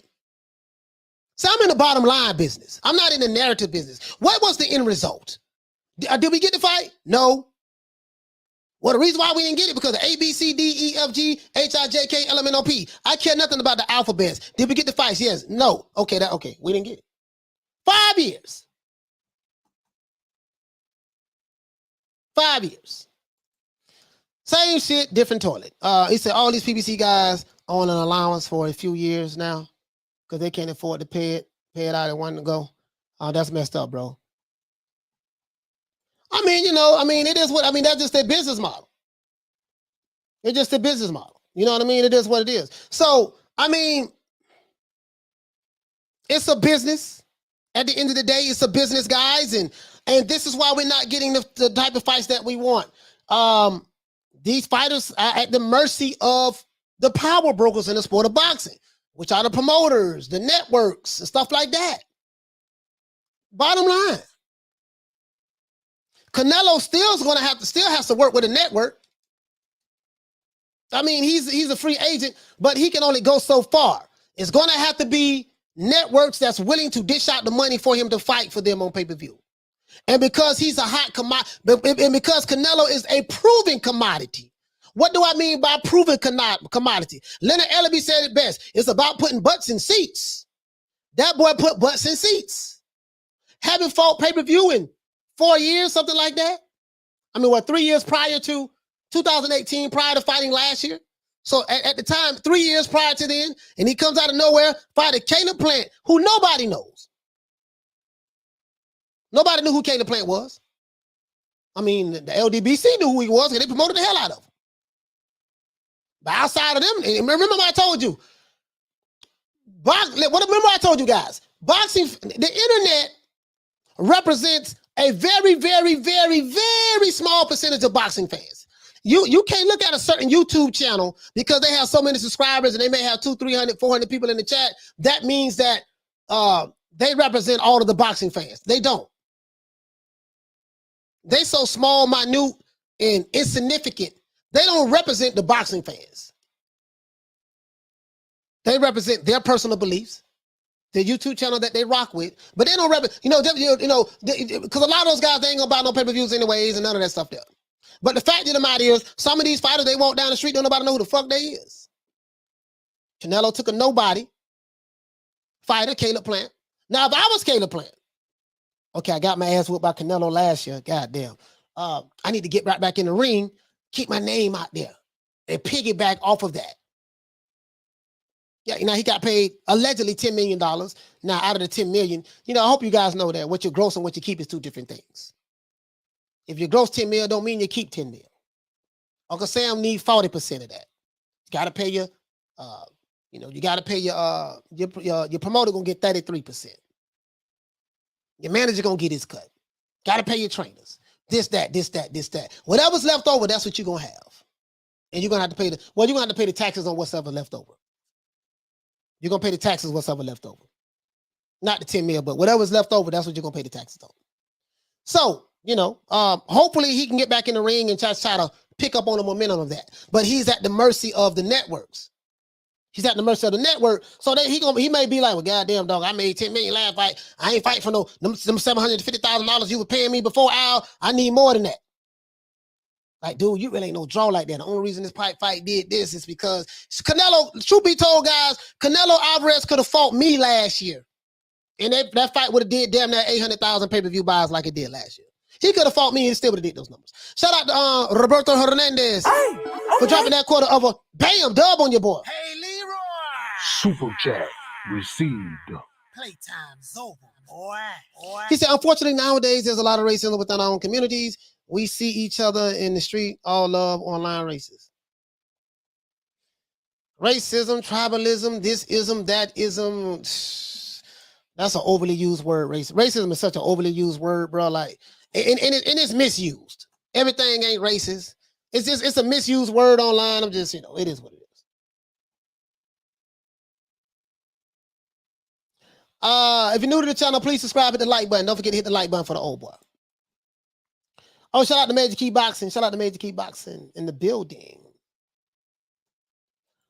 He says, he say you would be undisputed, coach. Man, shit, man, Canelo would kill me. But I'm just saying though. I'm just saying he could have picked me to fight last year, and he would have broke pay-per-view numbers last year. They didn't buy that fight because of Caleb Plant. I hope y'all ain't think that. The boy from the trailer parks of Ashland, Tennessee, they didn't buy that fight because of that. They bought that fight because this was the opportunity for Canelo Alvarez or Caleb Plant to become the first undisputed super middleweight champion of the world in the 4-belt era. This is facts. I could have had that IBF belt last year, and it would have did the same thing. So I just want to blow that narrative up that, okay, now this guy's a superstar. This what they did. Yeah, I mean, he ain't really no superstar. It's just the moment. Because of the moment, the significance of what it was in boxing, and the Hispanic fans bought, they came to buy. They didn't come to see. Bro, they had a mariachi band at the weigh-in the day before. They was already celebrating. They was already celebrating. Bro, listen, I can't make this shit up. Y'all know I ain't lying. Y'all know, hold on. Y'all know I ain't lying. They was already celebrating last year. Remember this shit? Hold on. Let's go to the playlist. Let's go to the playlist. Remember this, hold on. I want to show you something. Well, where my dogs at? Listen, they was celebrating the dancing already. They wasn't even worried about Caleb Plant. I didn't see nobody talking about, yeah, man, you know, Caleb Plant, you know, the superstar. Yeah, you had these fools on the other side of the street talking about Caleb Plant. He black now. The only thing white about him is his skin complexion. He black, this and that. These niggas are so ignorant and stupid, dog. Like, bruh's like, they too old to be acting like that. I mean, I know they don't like me, but I ain't got no problem with that shit. I don't give a damn shit. I ain't, you know, it is what it is. I give two fucks. But I give two fucks about what a nigga think about me, to be honest with you. I don't go to bed at night. Oh my gosh, they just don't like me. What is it I can do to get back in their good graces? Man, fuck them and fuck you. Shit. Bro, I'm not weak-minded and feeble-minded like that. And y'all gotta stop attacking people too, calling. You can attack me because I want all the smoke. You can attack me. I want all the I feed off of the attacks. The attacks make me stronger. I get energy from the attacks. But y'all stop attacking other people. You know, say, you know, if they don't agree with you, they don't agree with you. Hold on, man, but you know, stop trying to call people racial shit and all that crazy stuff and yada yada yada yada yada yada. I mean, damn. Here it go right here. This it right here. Trying to tell a man what to do, but it is what it is. Let me see can I find it. Let me see can I find it. I'm trying to find the mariachi band they had. They were celebrating before the Canelo fought Caleb Plant. I can't find it right now. They were celebrating. Wasn't nobody buying that shit because of no Caleb Plant. You know, Canelo's a hot commodity. What now? Will Keith Thurman get to that level? I doubt it. 33 years old. He did good to be out of boxing for 2.5 years. But let's be real. He's not, in my opinion, he's not ready for the top guys. He needs some more fights. He said, coach giving knowledgeable information about boxing, finance, behind the scenes, corner man. Gotta get paid. Yeah, everybody gotta get paid, man. Everybody gotta get paid, man. He said, what's common is that some people on the internet think someone care how they feel. Yeah, that shit funny as hell. That shit funny as hell.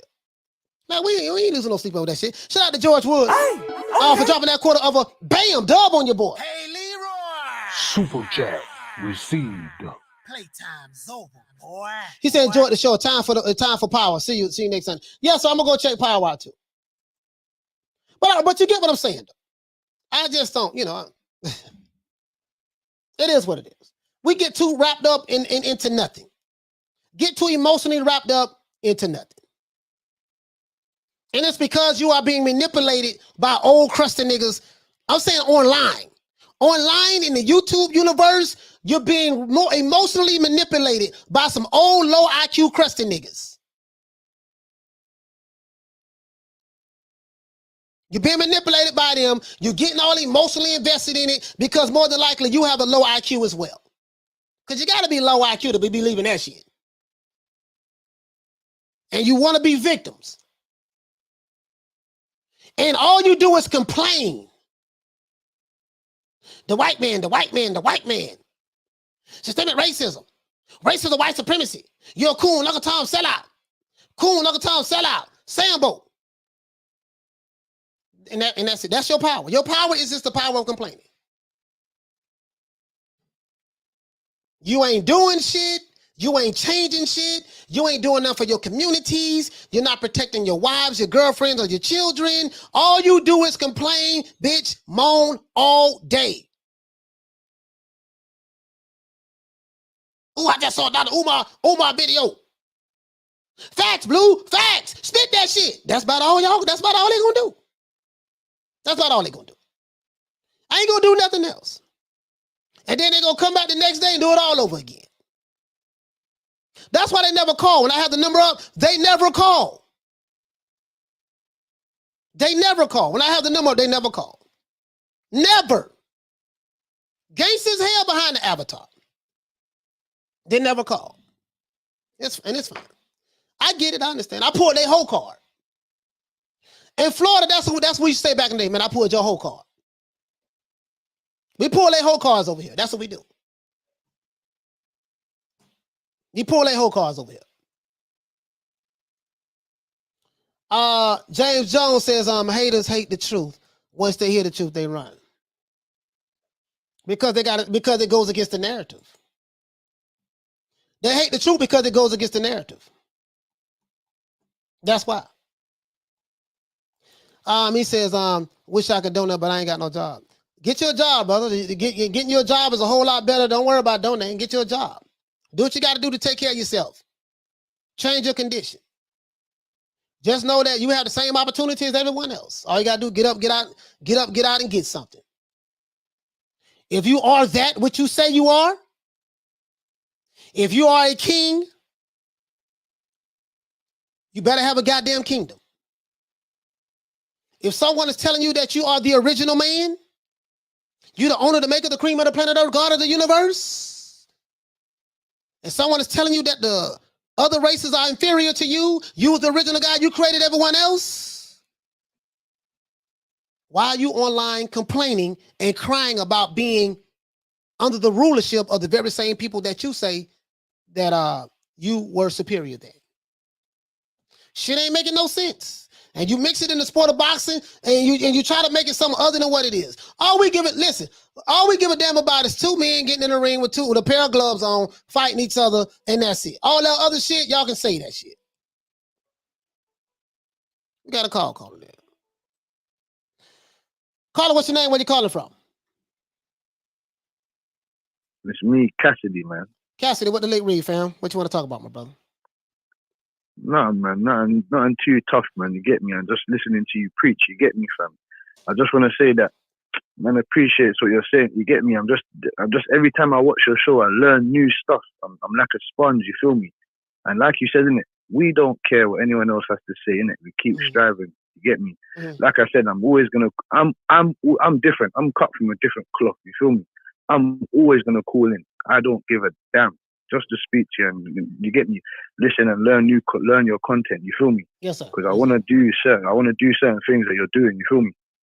Yes, sir. Yes, sir. And I'm just speaking on that aspect of things, innit? And on the boxing aspect of things as well, innit? You're speaking about the business side and getting into that sort of stuff, innit? You feel me? Yes, sir. Yes, sir. Cassidy, I really appreciate you, fam. I really do. Go ahead. No, it's cool, man. It's cool, man. No, because listen, man, you changed my whole. I'm telling you, man, you changed my whole perspective on certain things, innit? You get me? That's why I appreciate your show. You and Mark Nash, I appreciate you, man, show, innit? You get me? Because no one's doing this stuff over here, innit? No one's doing this type. Obviously, there's other people that, like, you get me, like, you had an English lady on your show, on your panel the other day, innit? Obviously, there's shows like her show and stuff like that.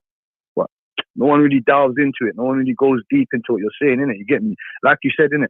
All these other years ago, they used to create narratives. Like you said, they're creating narratives. Like, no one speaks about these boxers. We wouldn't know anything about these boxers unless, like, the YouTubers will make they'll make like content about them. So it's funny how they just change the narrative. Like, you get me? It's funny, man. You just opened up my eyes to so many things. That's why I appreciate you.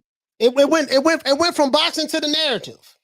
And the reason why the narrative is there, because we have favoritism towards a certain guy or a company, because those people who you follow, they have an emotional attachment to these people. Once you have an emotional attachment to, it's kind of like, it's kind of like they fans of a certain fighter, and and we gonna ride or die for him, and we gonna do this and that because he's from your city, from your state.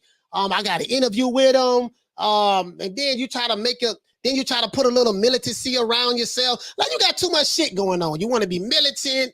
You want to be bullies. You want to be like, what the fuck all this got to do with boxing? Nothing. Ain't nobody scared of you niggas. Like, for real, ain't nobody scared of y'all. Like, shit. Listen, all the tough guys I know, they either dead or in jail. Oh, ain't nobody scared of that bullshit, man. Fuck y'all. Anyway, but shout out to you, Cassidy, man. Go ahead, say one more thing. Cool, man. No, yeah, man. Just one more thing, man, before I leave, man.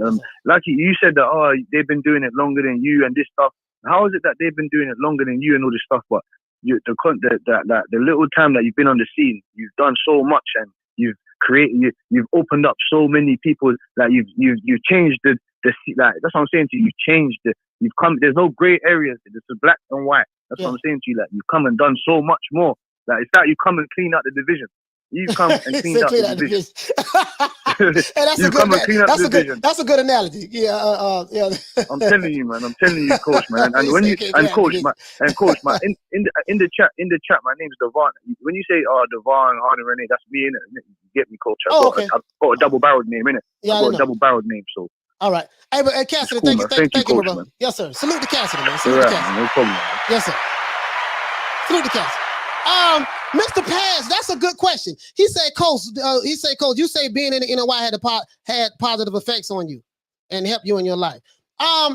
Certain elements of being in the NOI helped me. It did more harm to me than good. Being in the NOI, if I was to say 100%, out of 100% of the things that being in the NOI helped me with versus harmed me with, I would say it helped me. I would say 10% of it helped me. The 10% is my general orders that I have, my FOI manual. I have an FOI manual right there when it talks about the general orders, the 12 general orders, the restricted laws, some of the restricted laws, stuff like that. But for the most part, the Nation of Islam is a black nationalistic organization. It's just a bunch of pseudo bullshit. At the end of the day, you get out there, you sell final calls, newspapers, you selling bean pies, incense on the corner. If you're rich and you got money, we treat this brother with favoritism. We need you to pay, we raise money for the building fund. We need you to pay the rent at the mosque, keep the lights on. You're supposed to pay your number 2 poor, which goes to Chicago, directly to Farrakhan's account. And every Savior's Day, we want to see you get there. If you can pay to get the brothers to get on the bus, they go to Savior's Day, we get the hotel. That's what it's all about. All the other shit, it ain't brotherhood and love. It has the appearance of that. It has the appearance of that. And the thing is, it can be a beautiful thing, but for me, it was more negative than good. The reason why for me it was more negative than good, because a lot of the hate and the rhetoric that I was taught, it limited my mind. I could have been a lot further along in life had I not been involved in that bullshit. So it did more harm than good for me, to be honest with you. I learned the white man was the devil. A nigga who died in 1975 was alive on a spaceship, waiting to come back with the white god, Farad, waiting to come back at the right time to kill white folks. I learned that Farrakhan was the messenger of Allah, and we got to send him our money, and we got to do security for the officials when they come in, and I got to get my troops together. We gonna go sell the final call newspaper, and that's it. A whole bunch of pseudo bullshit. Then I went from that to the conscious community. I know all of them. So it did more harm than good to me. Just being honest with you. Did more harm than good to me. I'm just being honest. Shout out to the Queen of LA. She said they're talking all this poop, but our community is in shambles. And all they can talk about is their fake boxing narratives. Community in shambles. Men are supposed to be able to defend their communities. You're supposed to be able to protect your women. You're supposed to be able to protect your children.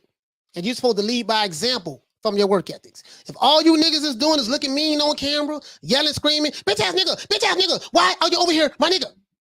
Oh, when I see you, I got shooters. I'm gonna pull up. I'm gonna do A, B, C, and D from your mama's basement. 36 years old, living with your mom in Tennessee.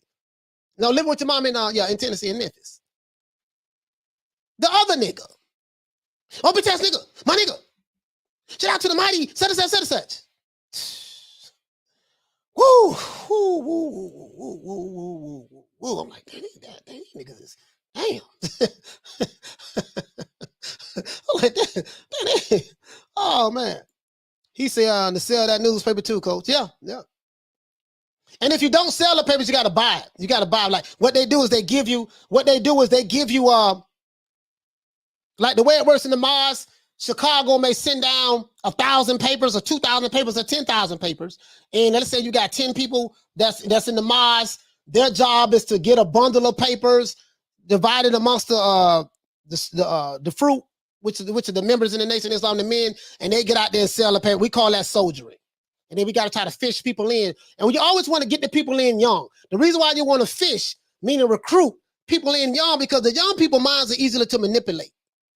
Like me, he said, she said those bean pies are delicious. Those bean pies are delicious, but it'll make you fat as hell and give your ass diabetes if you eat too much of them. So,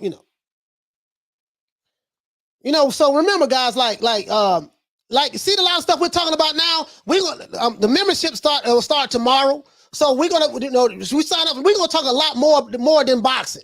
Because there might be some people that be like, oh man, I don't want to hear this on this here. So what I'm gonna do is I'm gonna have the membership. We're gonna be talking about a lot more than boxing. We're gonna be going live. I'm gonna be doing live shows for members only, and we're gonna talk about everything, whatever you want to talk about: relationships, love, Jerry Springer, Ricky Lake.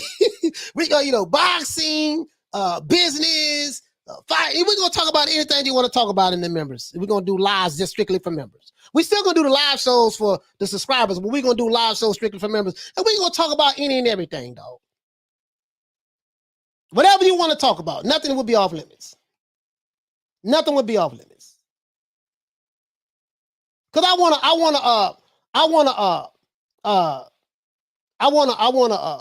get you.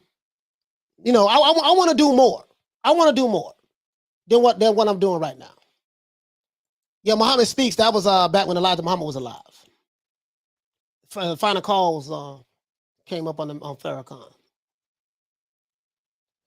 You know what I mean? So it is what it is. You know what I mean? So I just, that's where I'm at with it. He says, no, coach, just boxing. Yeah, we'll stick to boxing on here, but when I had the members only, that we're gonna talk about more than boxing. We're gonna talk about more than boxing on the members only. When I do my members only live, we're gonna talk about more than boxing. Cause I got more shit to offer the community than just talking about boxing. I have more shit to offer than just talking about boxing, to be honest with you. You know what I mean? And when we had these shows, we be talking about some other stuff anyways. Like I can go a whole lot deeper. I can go a whole lot deeper than what I'm going. Really, I'm just touching the surface. I can go a whole lot deeper, to be honest with you. Bold and understanding. What's going on, fam? Bold, what's going on?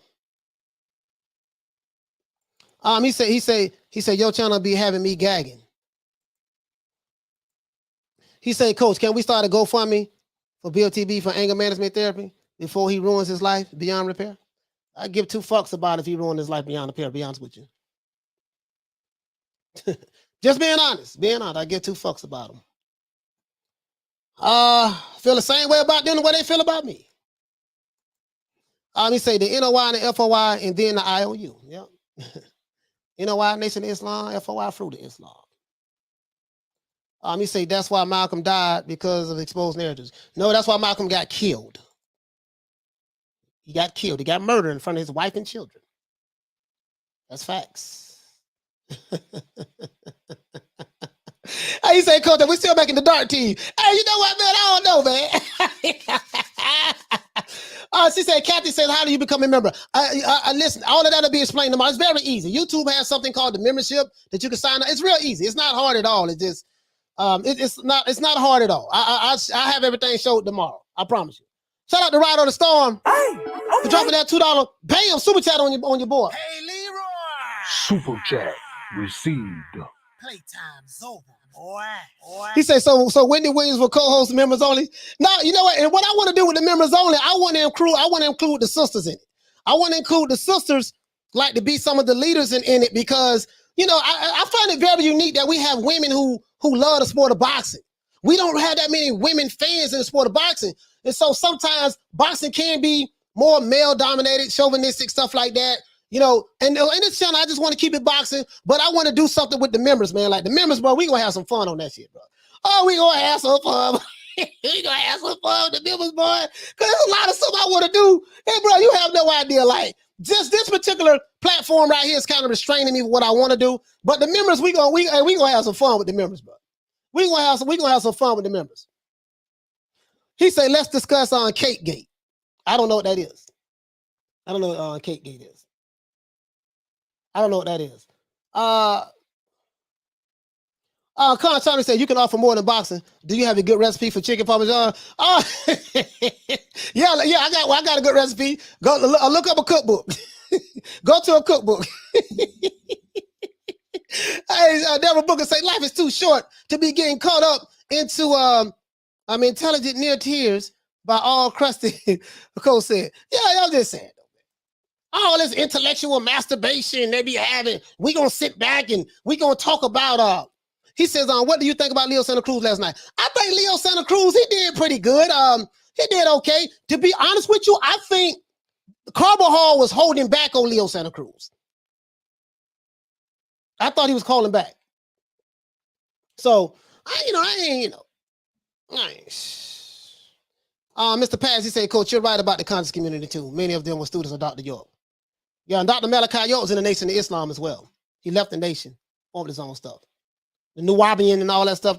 I've been through all that shit, though. Dog, like when I tell you I've been through all of it. Hebrew Israelites, the Nubians, the Nuwabians, the NOI, the Sunni Islam, Orthodox Islam. Like I studied Orthodox Islam. I learned real Islam when I studied Orthodox Islam. I learned how to do my rakas, my prayers. I understood the 5 principles very well. Just a lot of stuff. I learned Islam when I studied Islam. When I learned black nationalism when I was studied the Nation of Islam, the NOI. Nation of Islam has nothing to do with Islam. Nation of Islam are not Muslims. They are black nationalists. They say they're Muslims, but they're not. Can't be a Muslim and be in the Nation of Islam because, one of the major principles are you bear witness that there's no God but Allah. Muhammad is his messenger. As soon as you say that you bear witness that there's no God but Allah who appeared in the personage of Master Farad Muhammad, you automatically right now is practicing shirk. And you say that Elijah Muhammad is the last messenger to the black man and woman in the Western Hemisphere, that right there kill you right there. If you went into one of those other Muslim countries over there, you take any nigga from the Nation of Islam and you send them over there to any of those Muslim countries and they go to talking about this Master Farad Muhammad bullshit and Elijah Muhammad is the messenger, they're going to chop them niggas' heads off. They can get away with that over here in America, but they can't do that shit over there. Just being honest with you. He says, did anyone mention Coach t-shirt? That's fly. Come on, man. Yeah, we got the t-shirts coming too. So it's a whole lot of stuff I want to talk about that I can't really feel like I can really talk about on my and that I don't talk about on here. We can talk about anything. He said, who you got, Coach? Rams or the 49ers? 49ers lost, man. They lost to the Rams. I'm going with the underdog. I'm going with Cincinnati Bengals in the Super Bowl. I'm going with the Cincinnati Bengals. Just on GP. I ain't betting no money, but I might bet some money. Fuck it. I might bet put $100 on Cincinnati. Fuck it. They the underdog. Ain't nobody expecting to do anything. I'm gonna just go with them. He says, I think I'm an authority of being old. Ain't nothing wrong with getting old, brother. Keep having birthdays. I'd rather be old than dead, than young and dead. Ain't nothing cool about dying young. He says, Cool Buck Curry said he don't watch football. No, I don't. I had to back away from all that shit. Yeah, I had to back away from all that.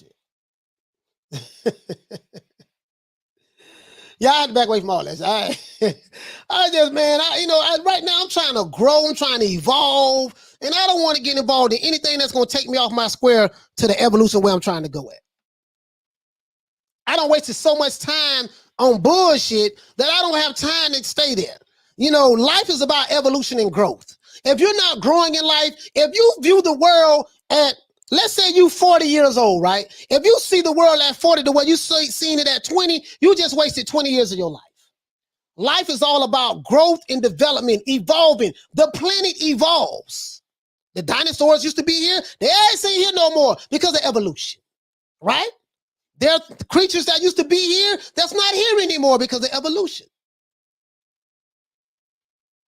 It's global warming. Global warming has always been here. It's called evolution. The earth goes into cycles. This is what happens. So that's all it is. That's all it is. He said, great Ali quote. Yeah, it's a great Ali quote. And it's true. It's true. If you don't evolve, if you still on this same fake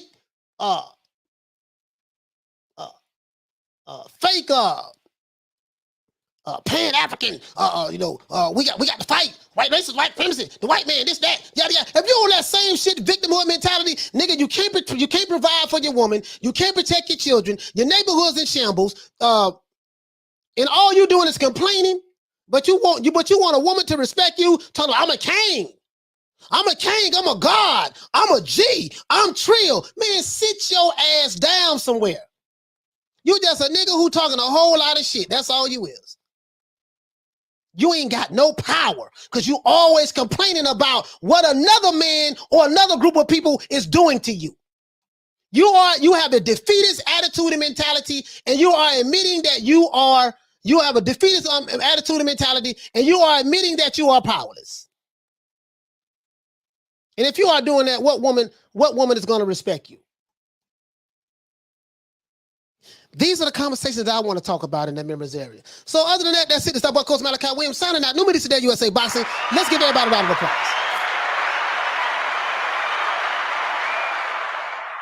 These are the things I want to talk about in the members. We're gonna have some very good, interesting conversations. I'm gonna open. You listen. You can ask me anything you want to ask me. You'll be able to. I will share a lot of shit. There's a lot of stuff I know, a lot of stuff I studied, a lot of stuff I've researched, and I can show you. Look, man, this is, and you can challenge anything I say.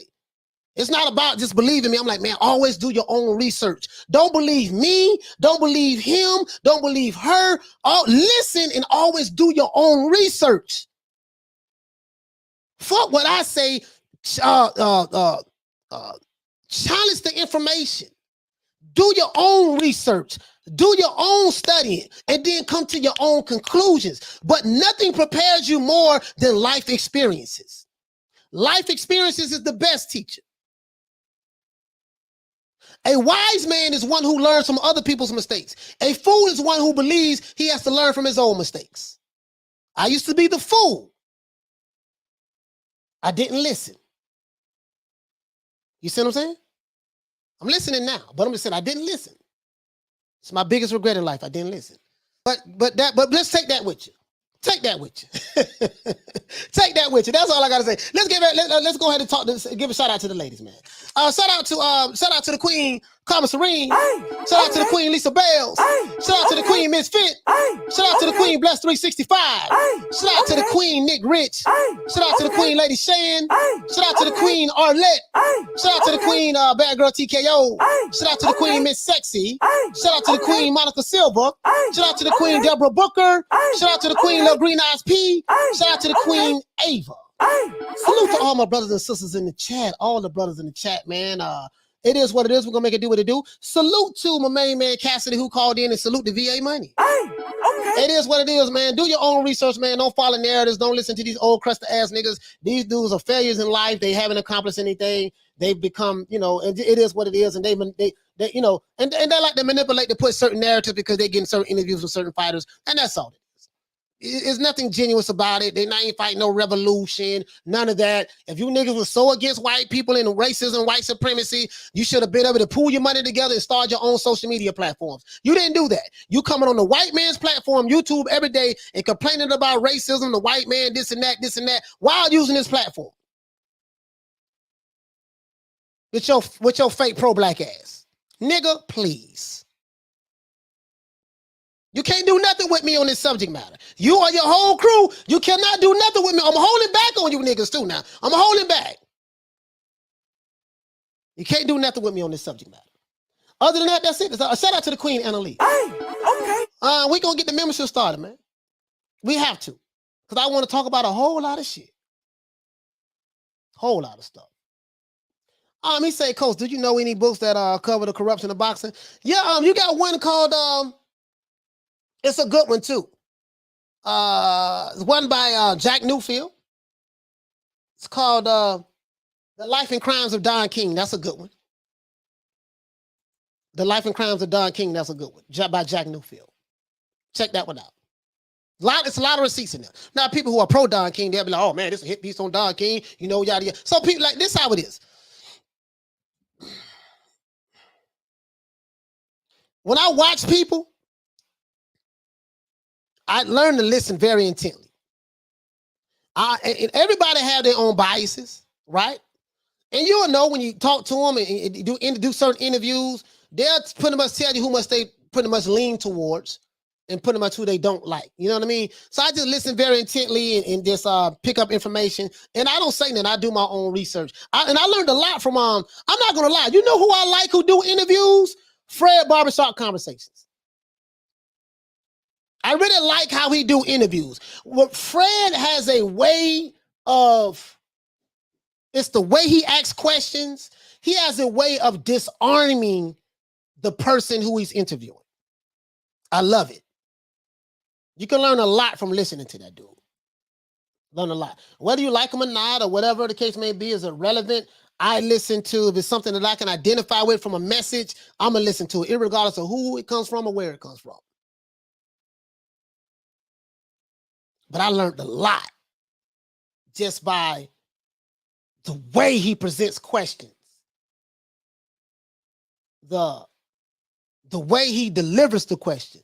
How intently he listens, how he opens up the guests to where they just start talking.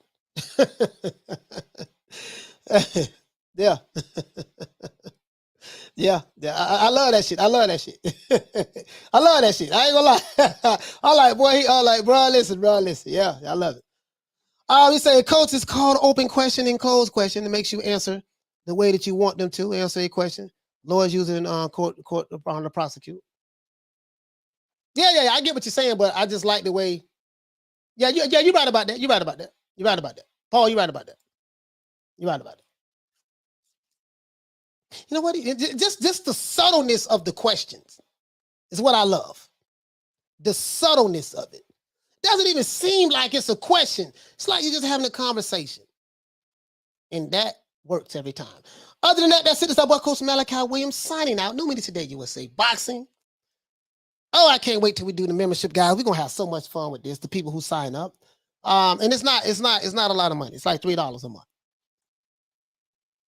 Other than that, that's it. We got $3 a month, $6.99 a month, and $9.99 a month. It's different tiers. YouTube offers it. So, other than that, that's it. It's our boy, Coach Malachi Williams, signing out. No Media Today USA Boxing. And do your own thinking, guys. Do your own research and stay away from the old, bitter, hate-filled, race-baiting, crusty niggas. See you crusty niggas tomorrow, 3 o'clock Eastern Standard Time. I'm not talking to my brothers and sisters in the chat. I'm talking to the crusty niggas who I talk to. I'll see you tomorrow, 3 o'clock Eastern Standard Time. Call me now. I'll be on tomorrow, okay? Holla at you guys, man. And you know my motto, man. Don't meet me there, beat me there. Peace. Man, I'm out of here, bro. Let's go.